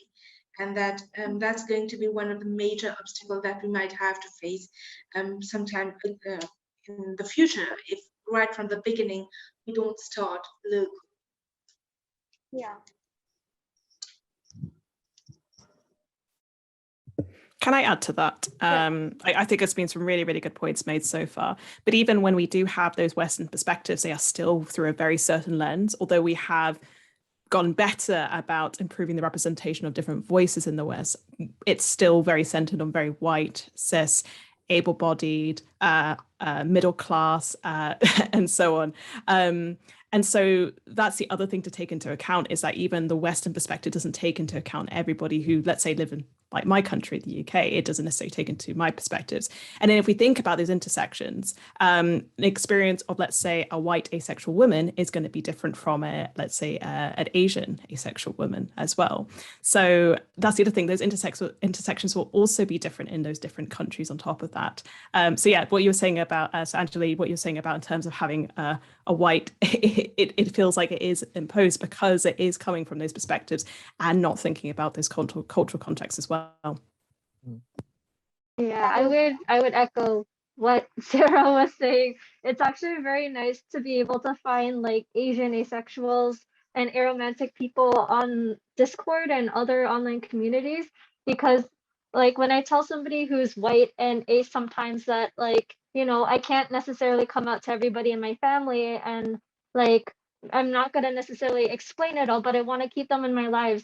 A lot of them have come to me and say before, like, oh, why don't you just like cut off your family? Like they don't deserve you. Like you should just like not talk to them. And I think it's more complicated than that. Or like even the question around marriage. It's like, what if there are asexuals who want to get married, or there's some who don't? Like, can we find a space for both those different experiences, and how complicated that can be? But yeah, I do agree that we are slowly working more towards having more different perspectives and voices included, but there's still a ways to go.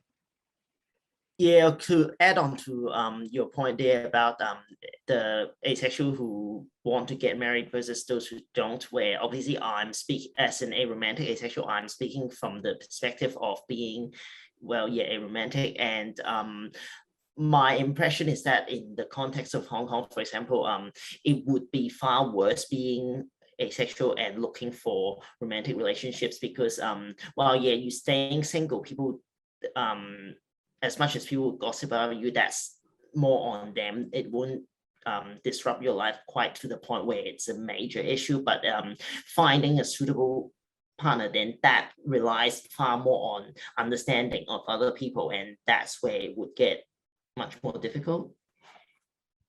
Yeah.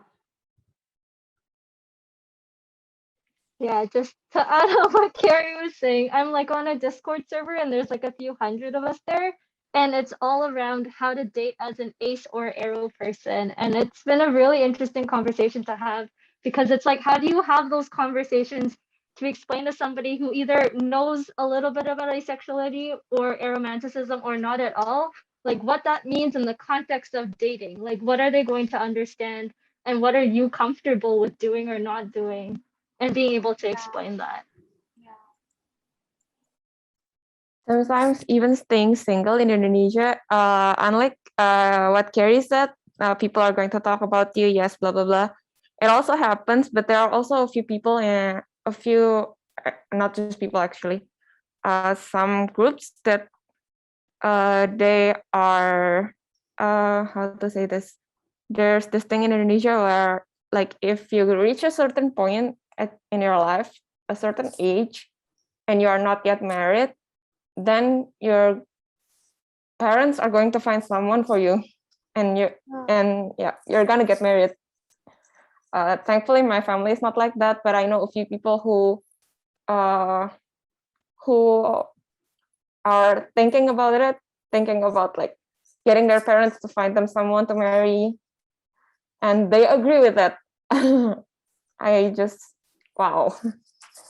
Yeah, whereas in Hong Kong, this would be considered fairly extreme, and like historically, obviously, this happened where I think for that to happen these days, I think that's fairly extreme, and in the very, very minority, that would definitely not be considered mainstream, if you will. Yeah. It's a fairly normal idea in Indonesia. Yeah, even in Bangladesh, actually, it would be quite normal and acceptable for people that, you know, your parents just found somebody for you, and you just got married because you couldn't find somebody on your own, you know. Yes, So exactly. I mean, parents trying to introduce potential partners to their children, that happens to some extent, but ultimately, I think most people still have enough freedom to just say that they met the person and decided, yeah, it's not working. Yeah. And there comes a point where even parents will usually just stop doing that. No, that would happen in my country for, say, maybe 60% of people, they have some sort of freedom, but 40% of people with whom this would happen, they will not have a choice. For them, it's like, well, if this not guy, not this guy, then you have to choose that guy. So yeah, the other guy we chose for you. So it's kind of like that. It is rather extreme for at least those kind of people. So yeah, I think we can move on to our next topic. Does anybody want to add something else? Okay. Can a centralized A Spec movement be capable of understanding the cultural diversity of queers around the world? Well, I'd like to add something for that. Oh, okay. You, Carrie? I was going to say where like to create that understanding, you need people from around the world to actually participate to create it first, where it doesn't just happen by itself. But yeah, it does become a bit of a chicken and the egg problem, where how do you get this started? So like there is value in having a centralized international movement, but it cannot and should not replace localized activism. Like the purpose of the international movement should be to share information and resources amongst the worldwide participants, and to help people find their local A-Spec community. And yeah, organizers of the international movement should learn from activists around the world, and they should not speak for people in other countries about issues that are like specific to them. So like, for example, the AVEN project team I know has a list of asexual activists from various countries, and like with their media requests from those countries, then they forward it to the local activists. And following this process is so important, because then by doing that, AVEN can like raise the profiles of these smaller local community group, and wouldn't be speaking over them. And yeah, so there are right ways to do it. Right. I definitely agree with Carrie over that. I certainly think that, I mean, because technically right now, it's a bit centralized technically, because a lot of our information is based on that, correct? And I think since it already started from there, we're progressing. We're in each country because they all have access to this. They can finally try to localize this. So I believe it's Yeah. just natural to have the next step to focusing on having it localized. Because if we want, after we fixing it, after we finish fixing it in the local area, because until now we're still in the process of making people in our local areas understand the concept of asexuality. Once we finally fix that part, I believe we can form perhaps another internationally centralized A Spec movement that have proper representations for each culture, because it'll they would have a better understanding throughout the world before people start to understand um, the other cultures or other queer cultures in other countries. I believe they should first focus to start understanding that in their own local areas, which I believe we are in the correct route right now. We already have the starting point where Yeah. there's a centralized information, and now we are trying to spread it locally so that all of us in our local areas can finally have a full understanding. Once we have achieved that to a certain level, we can have a proper centralized spec movement with proper representations in each cultures, because they all have a good understanding of it in their own local context. That's my opinion on it, at least. I would add like another thing to that is that I know of some people, especially like in the indigenous Canadian communities, who are looking into their pre-colonial past to look for the language and the description of different gender and sexual identities that were experienced before we created a specific way of identifying them in English. So, and I can see that happening in other countries and other languages as well, because there might have been experiences that the word and how we define asexuality in English doesn't translate well. Like there's a word in a different language that doesn't translate exactly to asexuality, but could be similar or related in some ways. And we just haven't yet discovered or relearned it from history. Right. I think I know of Filipinos who are doing the same in terms of trying to learn from Indigenous groups, and also kind of I say pre-colonial Philippines for the simplicity of saying the phrase, even though it's not a fully accurate thing, but with pre-colonial Philippines. The other thing I wanted to add here is there anything we can also learn from existing queer movements that are centralized, thinking about other identities, and also how A-Spec groups within individual countries can also join like queer movements within that country, as well as having their own local community groups. And what can we learn? Well, so I don't know the answer to this question, but can we learn from good stuff that's already happening and stuff that works? Right. I think that would be If I may subject for add, discussion for every. Go on. sorry, no, go on.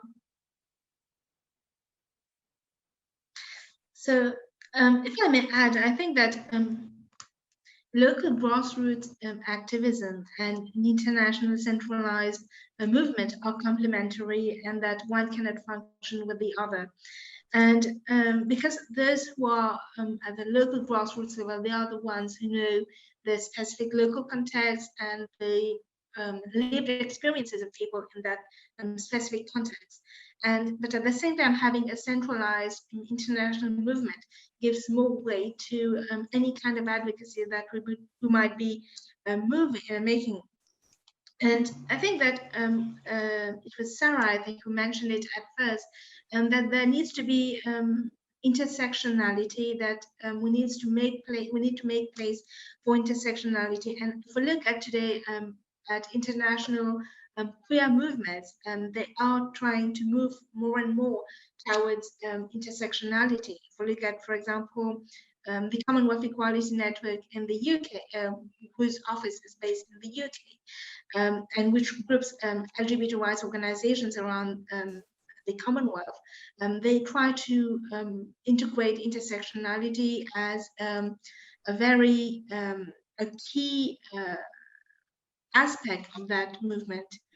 At the same time, I think that there needs to be, if there is an international centralized movement, it's important that whatever organization is coming there, that the organization is valued and adds value. Because sometimes what happens in these international movements is that you have those who lead and those who follow, and that everyone's voice isn't given the same weight. So I think that's one of the dangers that we need to be aware of and ensure that everyone is given the same space and the same respect in that space.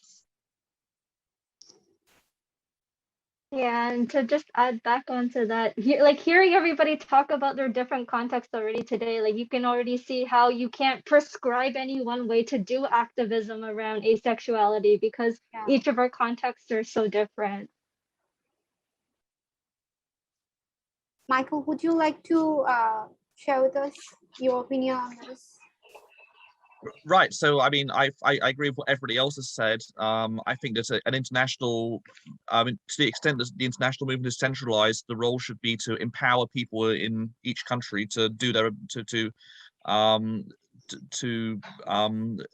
spread awareness of asexuality. I think there's a centralized movement. To the extent it's centralized, should be all about empowerment and really doing what we can to help people, but not obviously not speaking over or dictating how it should happen. And I just to say, I also really liked Angelique's point earlier that it's, you know, it's all about creating resources that are authentic to the voices in the country. And obviously translation does play a role. Translation is important because it gives a start and it allows us to share different perspectives between different languages, but it should not be entirely about just taking English resources, translating them directly and copy pasting them into other countries. I think that, you know, the more we can have resources created by local activists that take into account the local context, the better. Yeah, thank you. I love that idea of keeping space for original content. That's important. Yes. Can the differences in literacy rate, LGBTQ acceptance rate, and general hostility towards LGBTQ issues create a chasm between Asian and Western regions if Asia tries to join the Western movement?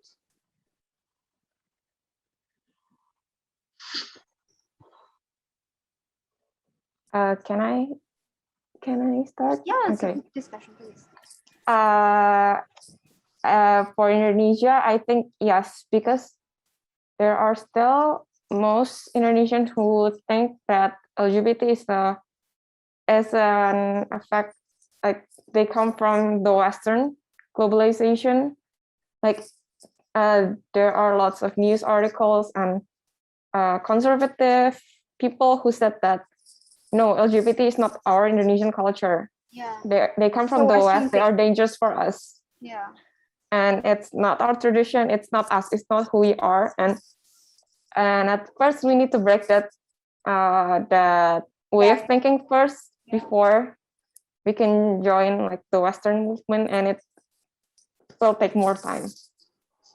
That's an interesting point where I think from my experience on AVEN, for example, I think even within the Western asexuality movement, I think the lack of access, even there are people who self-identify as asexual, but they're not entirely accepting of other LGBTQ identities. So that has and the debate of whether asexuality should be part of the LGBTQ, that's an old debate that's had existed since like the early days of AVEN, if you will. But then like even these days, I think there are people who like they want to claim their identity as asexual, but they don't seem to be supporting the rest of the LGBTQ. And but I think as a community in the Western asexuality movement, the impression I get is that as a movement, we beyond that, we do want to be, we are part of the LGBTQ movement, but not everybody has to engage with that side of it if they don't want to. But so I think in other countries it may be that the asexuality movement that might have to stand on its own, but yeah, that's not how things should be. If you were aware, progress should be for everyone, but ideally, but that's not always possible.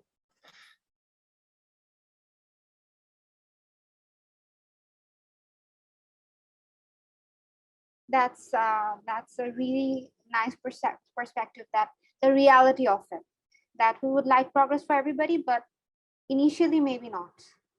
Maybe it's not possible initially. I like that perspective. Thank you, Gary. We can move on to our next topic. Is it possible for Asian countries to hold open and frank discussion on LGBTQ issues with their Western counterparts, especially when they may be targeted by extremist groups for doing so?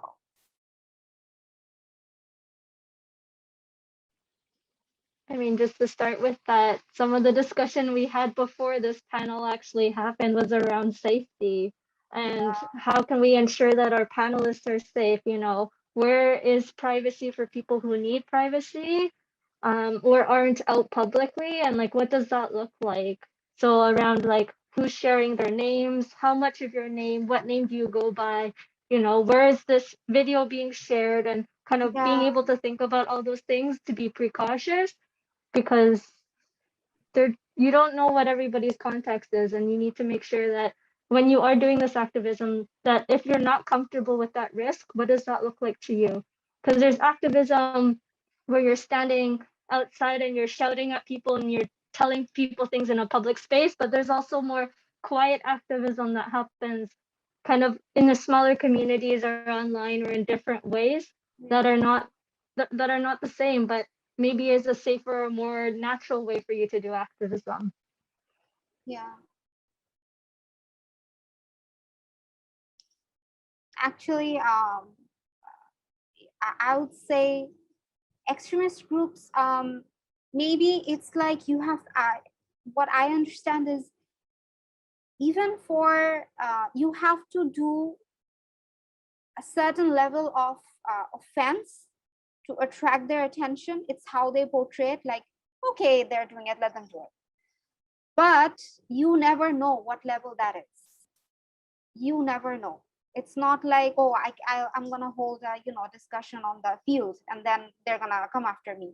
No, maybe they see this video somehow and they're triggered. So even though they make it look like, no, you have to be very big, do something very big, and only then will attack you. No, you never know what they consider big. So what they consider offensive. So yeah, I liked what Pat said. You have to, even before this symposium, we were all worried about, what name we're gonna use, if we wanna even do this or not. So we shouldn't be thinking about stuff like that. So yeah, thank you, Pat. I remember having a, sorry, please, can I please, just, please. I know it's almost 10. One more thing that Deepa mentioned when we were talking about this before was the fact that it is in English means that it might not be accessible to people who we don't want it to be accessible to. So that was a different perspective, kind of think about the language challenge and how it can have its pros and cons. Yeah, so right now we're hanging with a thread that hoping they don't understand English. But a lot of sophisticated extremist terrorists, they understand English very well. Actually, they're scholars and they're way too good. So I understand what she said, though. She's right about 90% of them. So yeah. Okay, how should Asian countries conduct an asexuality movement given the hostile political climate towards LGBTQ issues? Should we emphasize the non-sexual elements for the sake of safety? Will this make it difficult to have solidarity with the rest of the queer groups?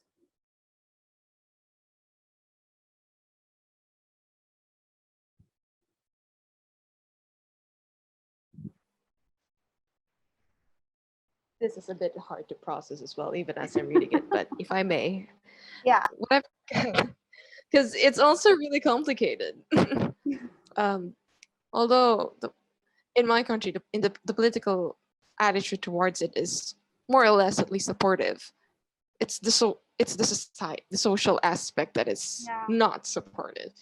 I do believe it'll be safer, at least in my place, it'll be safer, or I mean, there's still a possibility of being discriminated because I mean, I told my cousin I don't get crushes although to challenge it, and I was told then you're an abnormal, flat out. So I believe yes, they won't be subjected to being beaten up or being disowned. The least that they could get is at least being reprimanded that no, sex is normal. Sex is something you should like, you would experience, or you are supposed to get married. Otherwise, you won't have a family, you won't have children, you won't have to take care of you when you're old. Like that's the concern. It would be safer if we try to emphasize asexuality on its non-sexual elements. But yes, there's also the concern of the solidarity with LGBT, other queer movements. We are already struggling to be a part of it. And quite frankly, at this point, I'm starting to understand maybe it's best if we have our own community, which we do, maybe separate from it because of the attitude towards it, especially in our context, that any association with this queer community could really attack ours. But again, we want to solidify that we are allies. We are all together in this. We are part of the acronym, whether our acronym is there or not. We are a family. So it's really a conflict of safety and wanting to solidify that. But I suppose if we try to talk about asexuality, and the split attraction model is definitely going to be a part of discussion for that. Different kinds of attractions will be a part of that. I believe it'll act as if a gateway or a way to spread out, to lead to the discussion of LGBT. If we try to focus on asexuality, frankly, I believe that if we start with asexuality with focus on split attraction, different kinds of attraction, it would lead to greater questions and better understanding, not just in asexuality itself, but other queer identities. We are the ones analyzing it in deeper meaning, that is it just limited to sexual, aesthetic, or platonic, romantic? And it opens up to a new avenue. Yeah, to continue from what Sophia was saying, the safety aspect of it is important for in some Asian countries, given the hostility from extremists. But the issue about emphasizing non-sexual elements, it's not even just about solidarity with the rest of the queer groups, but just the fact that how do you accurately represent asexuality to everybody who's actually part of the asexuality umbrella? Like, yes, in the most simplistic understanding of it, it might just mean somebody who's that doesn't have sex, but then there's more to asexuality than that. And if you get into the nuances of attraction versus behavior, where the concern is more that you can't really explain it accurately enough if you just emphasize the not having sex part. It's not even just about solidarity with the rest of the alphabet. It's just within asexuality itself. That would be an oversimplification. I guess to add here from me, I guess there's a question I have in my head is, what does an asexuality movement look like? And it could look like lots of different things. And somebody earlier mentioned about doing, I don't want to like minimize it, but like what can look like the smaller things. So I think just to kind of have an example, the fact there is a Filipino ACES Discord server, the fact there's a place for people to come to that exists where people can be anonymous. And so there's at least a little bit of safety from there. So I don't think in terms of kind of where like different countries can be, movements can look different. That's just the thought I was having. Right. I was thinking since there's hostility, we have to kind of shave ourselves down, to our safer parts. That's what we start with, right? That's the implication, that we have to start off with our not so offensive parts.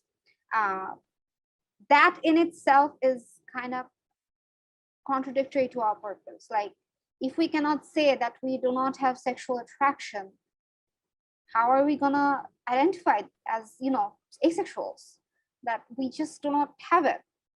If we just focus on, oh, I don't like him or I don't like her, we are not focusing on the real fact.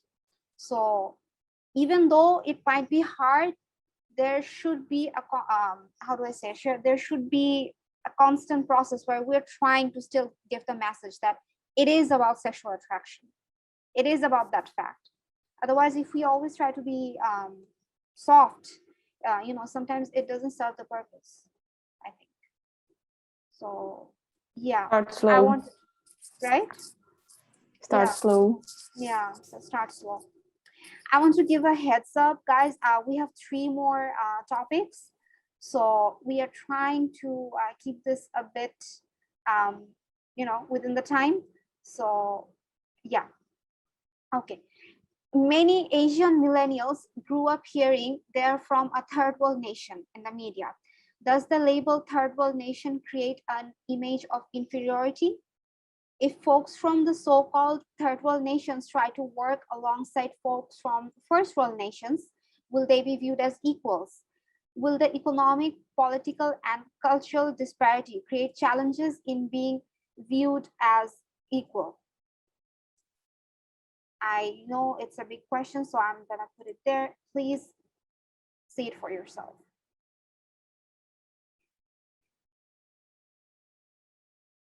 I think that's why in other countries, I think when I went to school, I think we were taught to speak of what we might at some point have called third world nations. So I think the polite term these days is developing countries, but yeah, where I'm not sure how people who actually live in those countries feel about that either. But I think the issue is that in an international context, that no matter how you want to word it, it doesn't change the fact that the situation in those countries are the way they are, be it on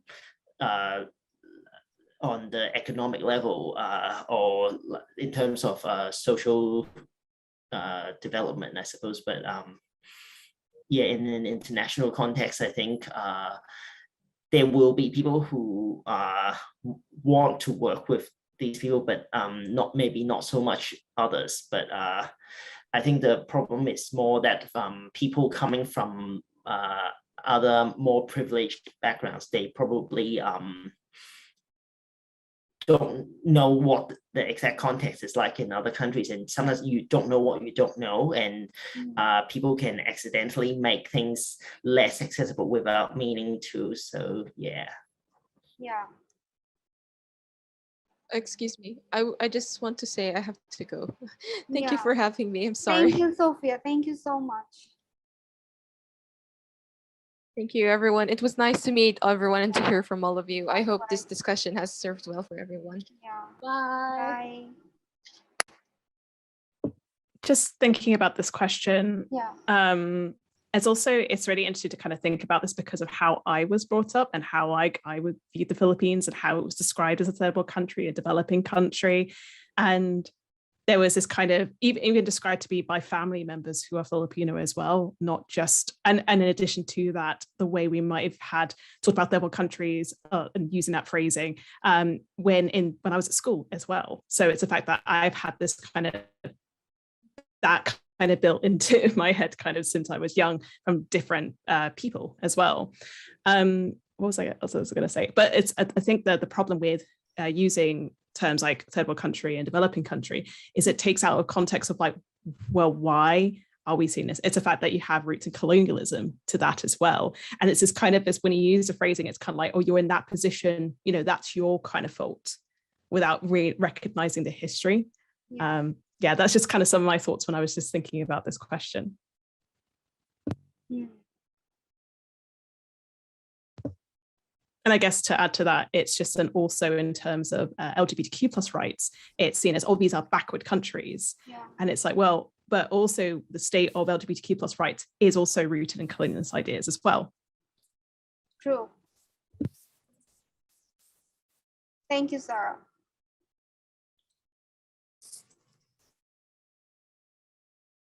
I think we can move on to our next topic. In the global South, much of our laws and opinions around sexuality have been shaped by colonization. Today, there is a movement to decolonize these laws. How much of the current mindsets around asexuality have been shaped by colonization, and how do we let go of this legacy? Just what Sarah was talking about.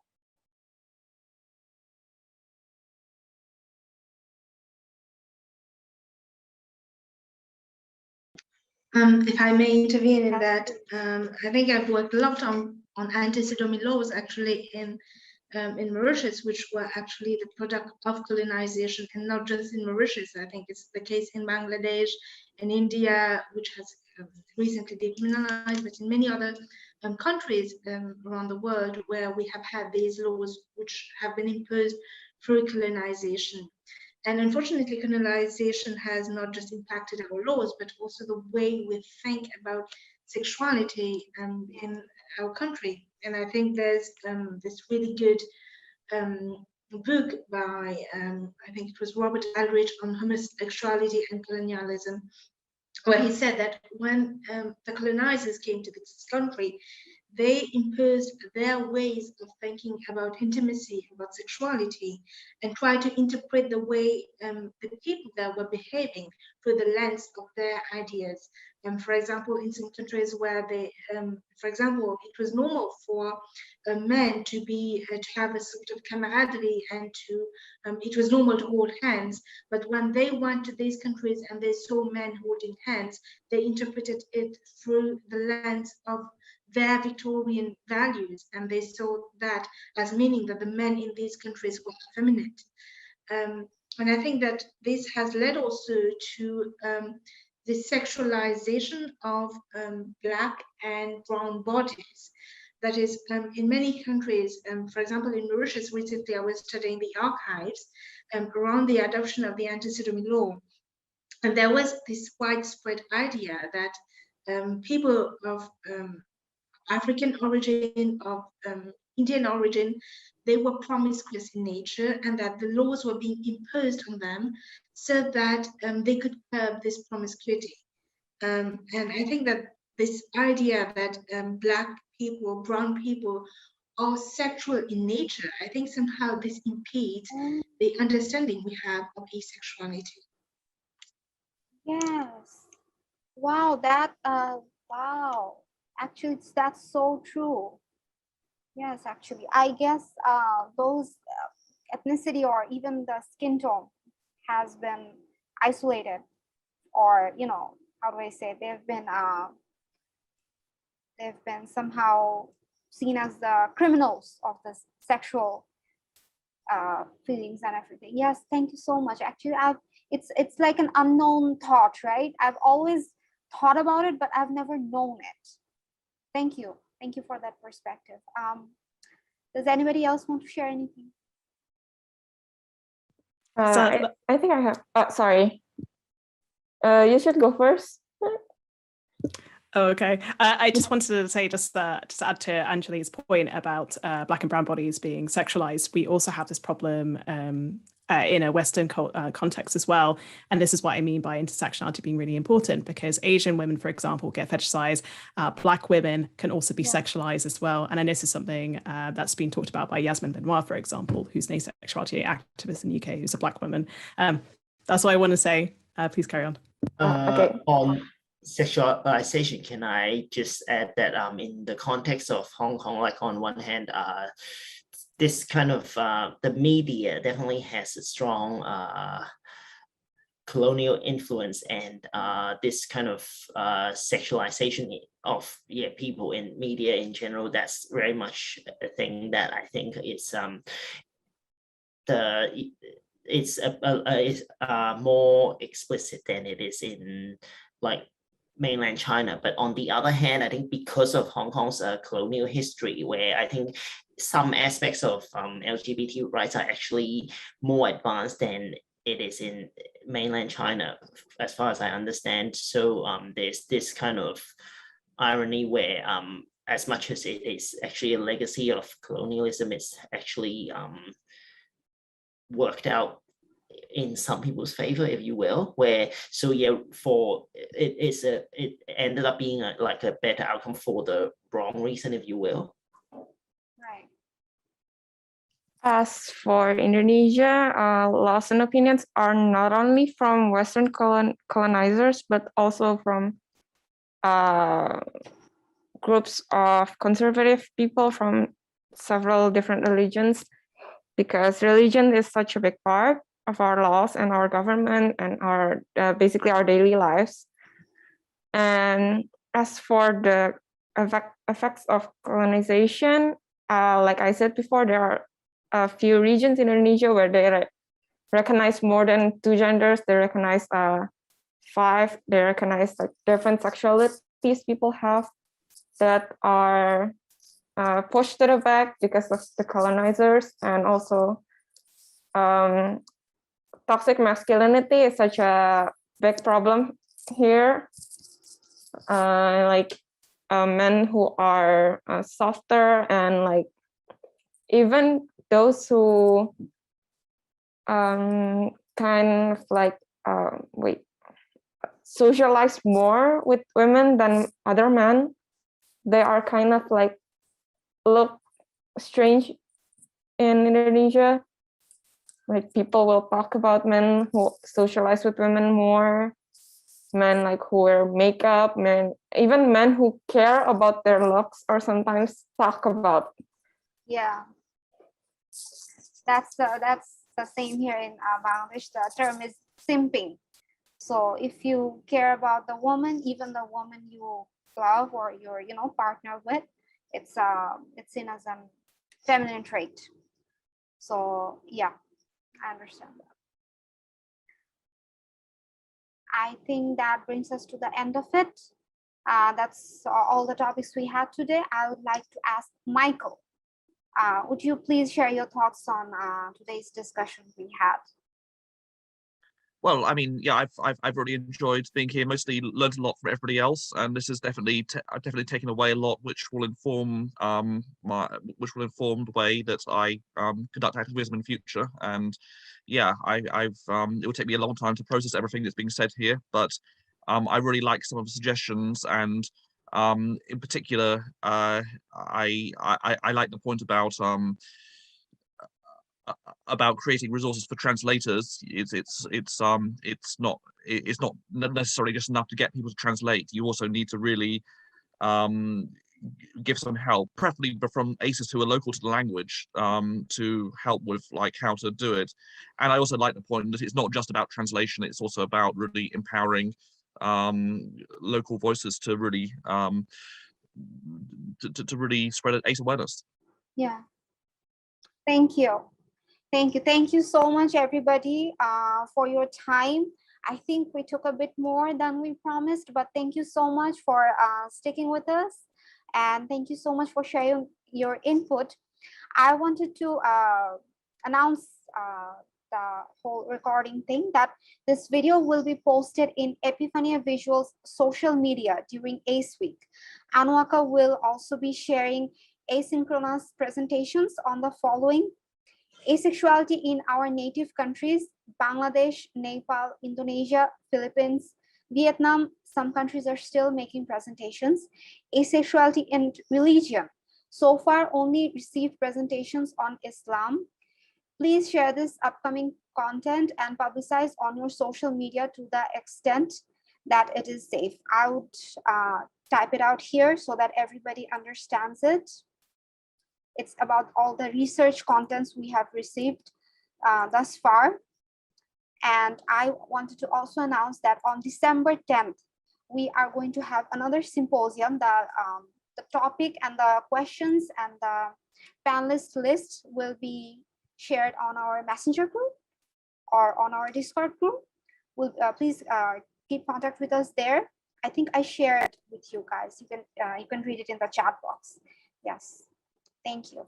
Thank you, Michael, and thank you, AVEN, for being with us today. We are so honored to have you here and your valuable input. I would love to thank everybody once again for taking the time to support us and to always support us. I would also like to Thank you. I'd also like to share that Anuaka is still a very small organization. We're still in our infancy. It has only been 1 year, and this is our second annual symposium. So we apologize if we had any technical glitches or any mistakes on our part. Thank you so much. I would love it if you see that that we are still, trying.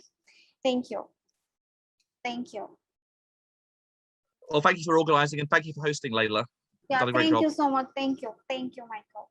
Thank you. Thank you.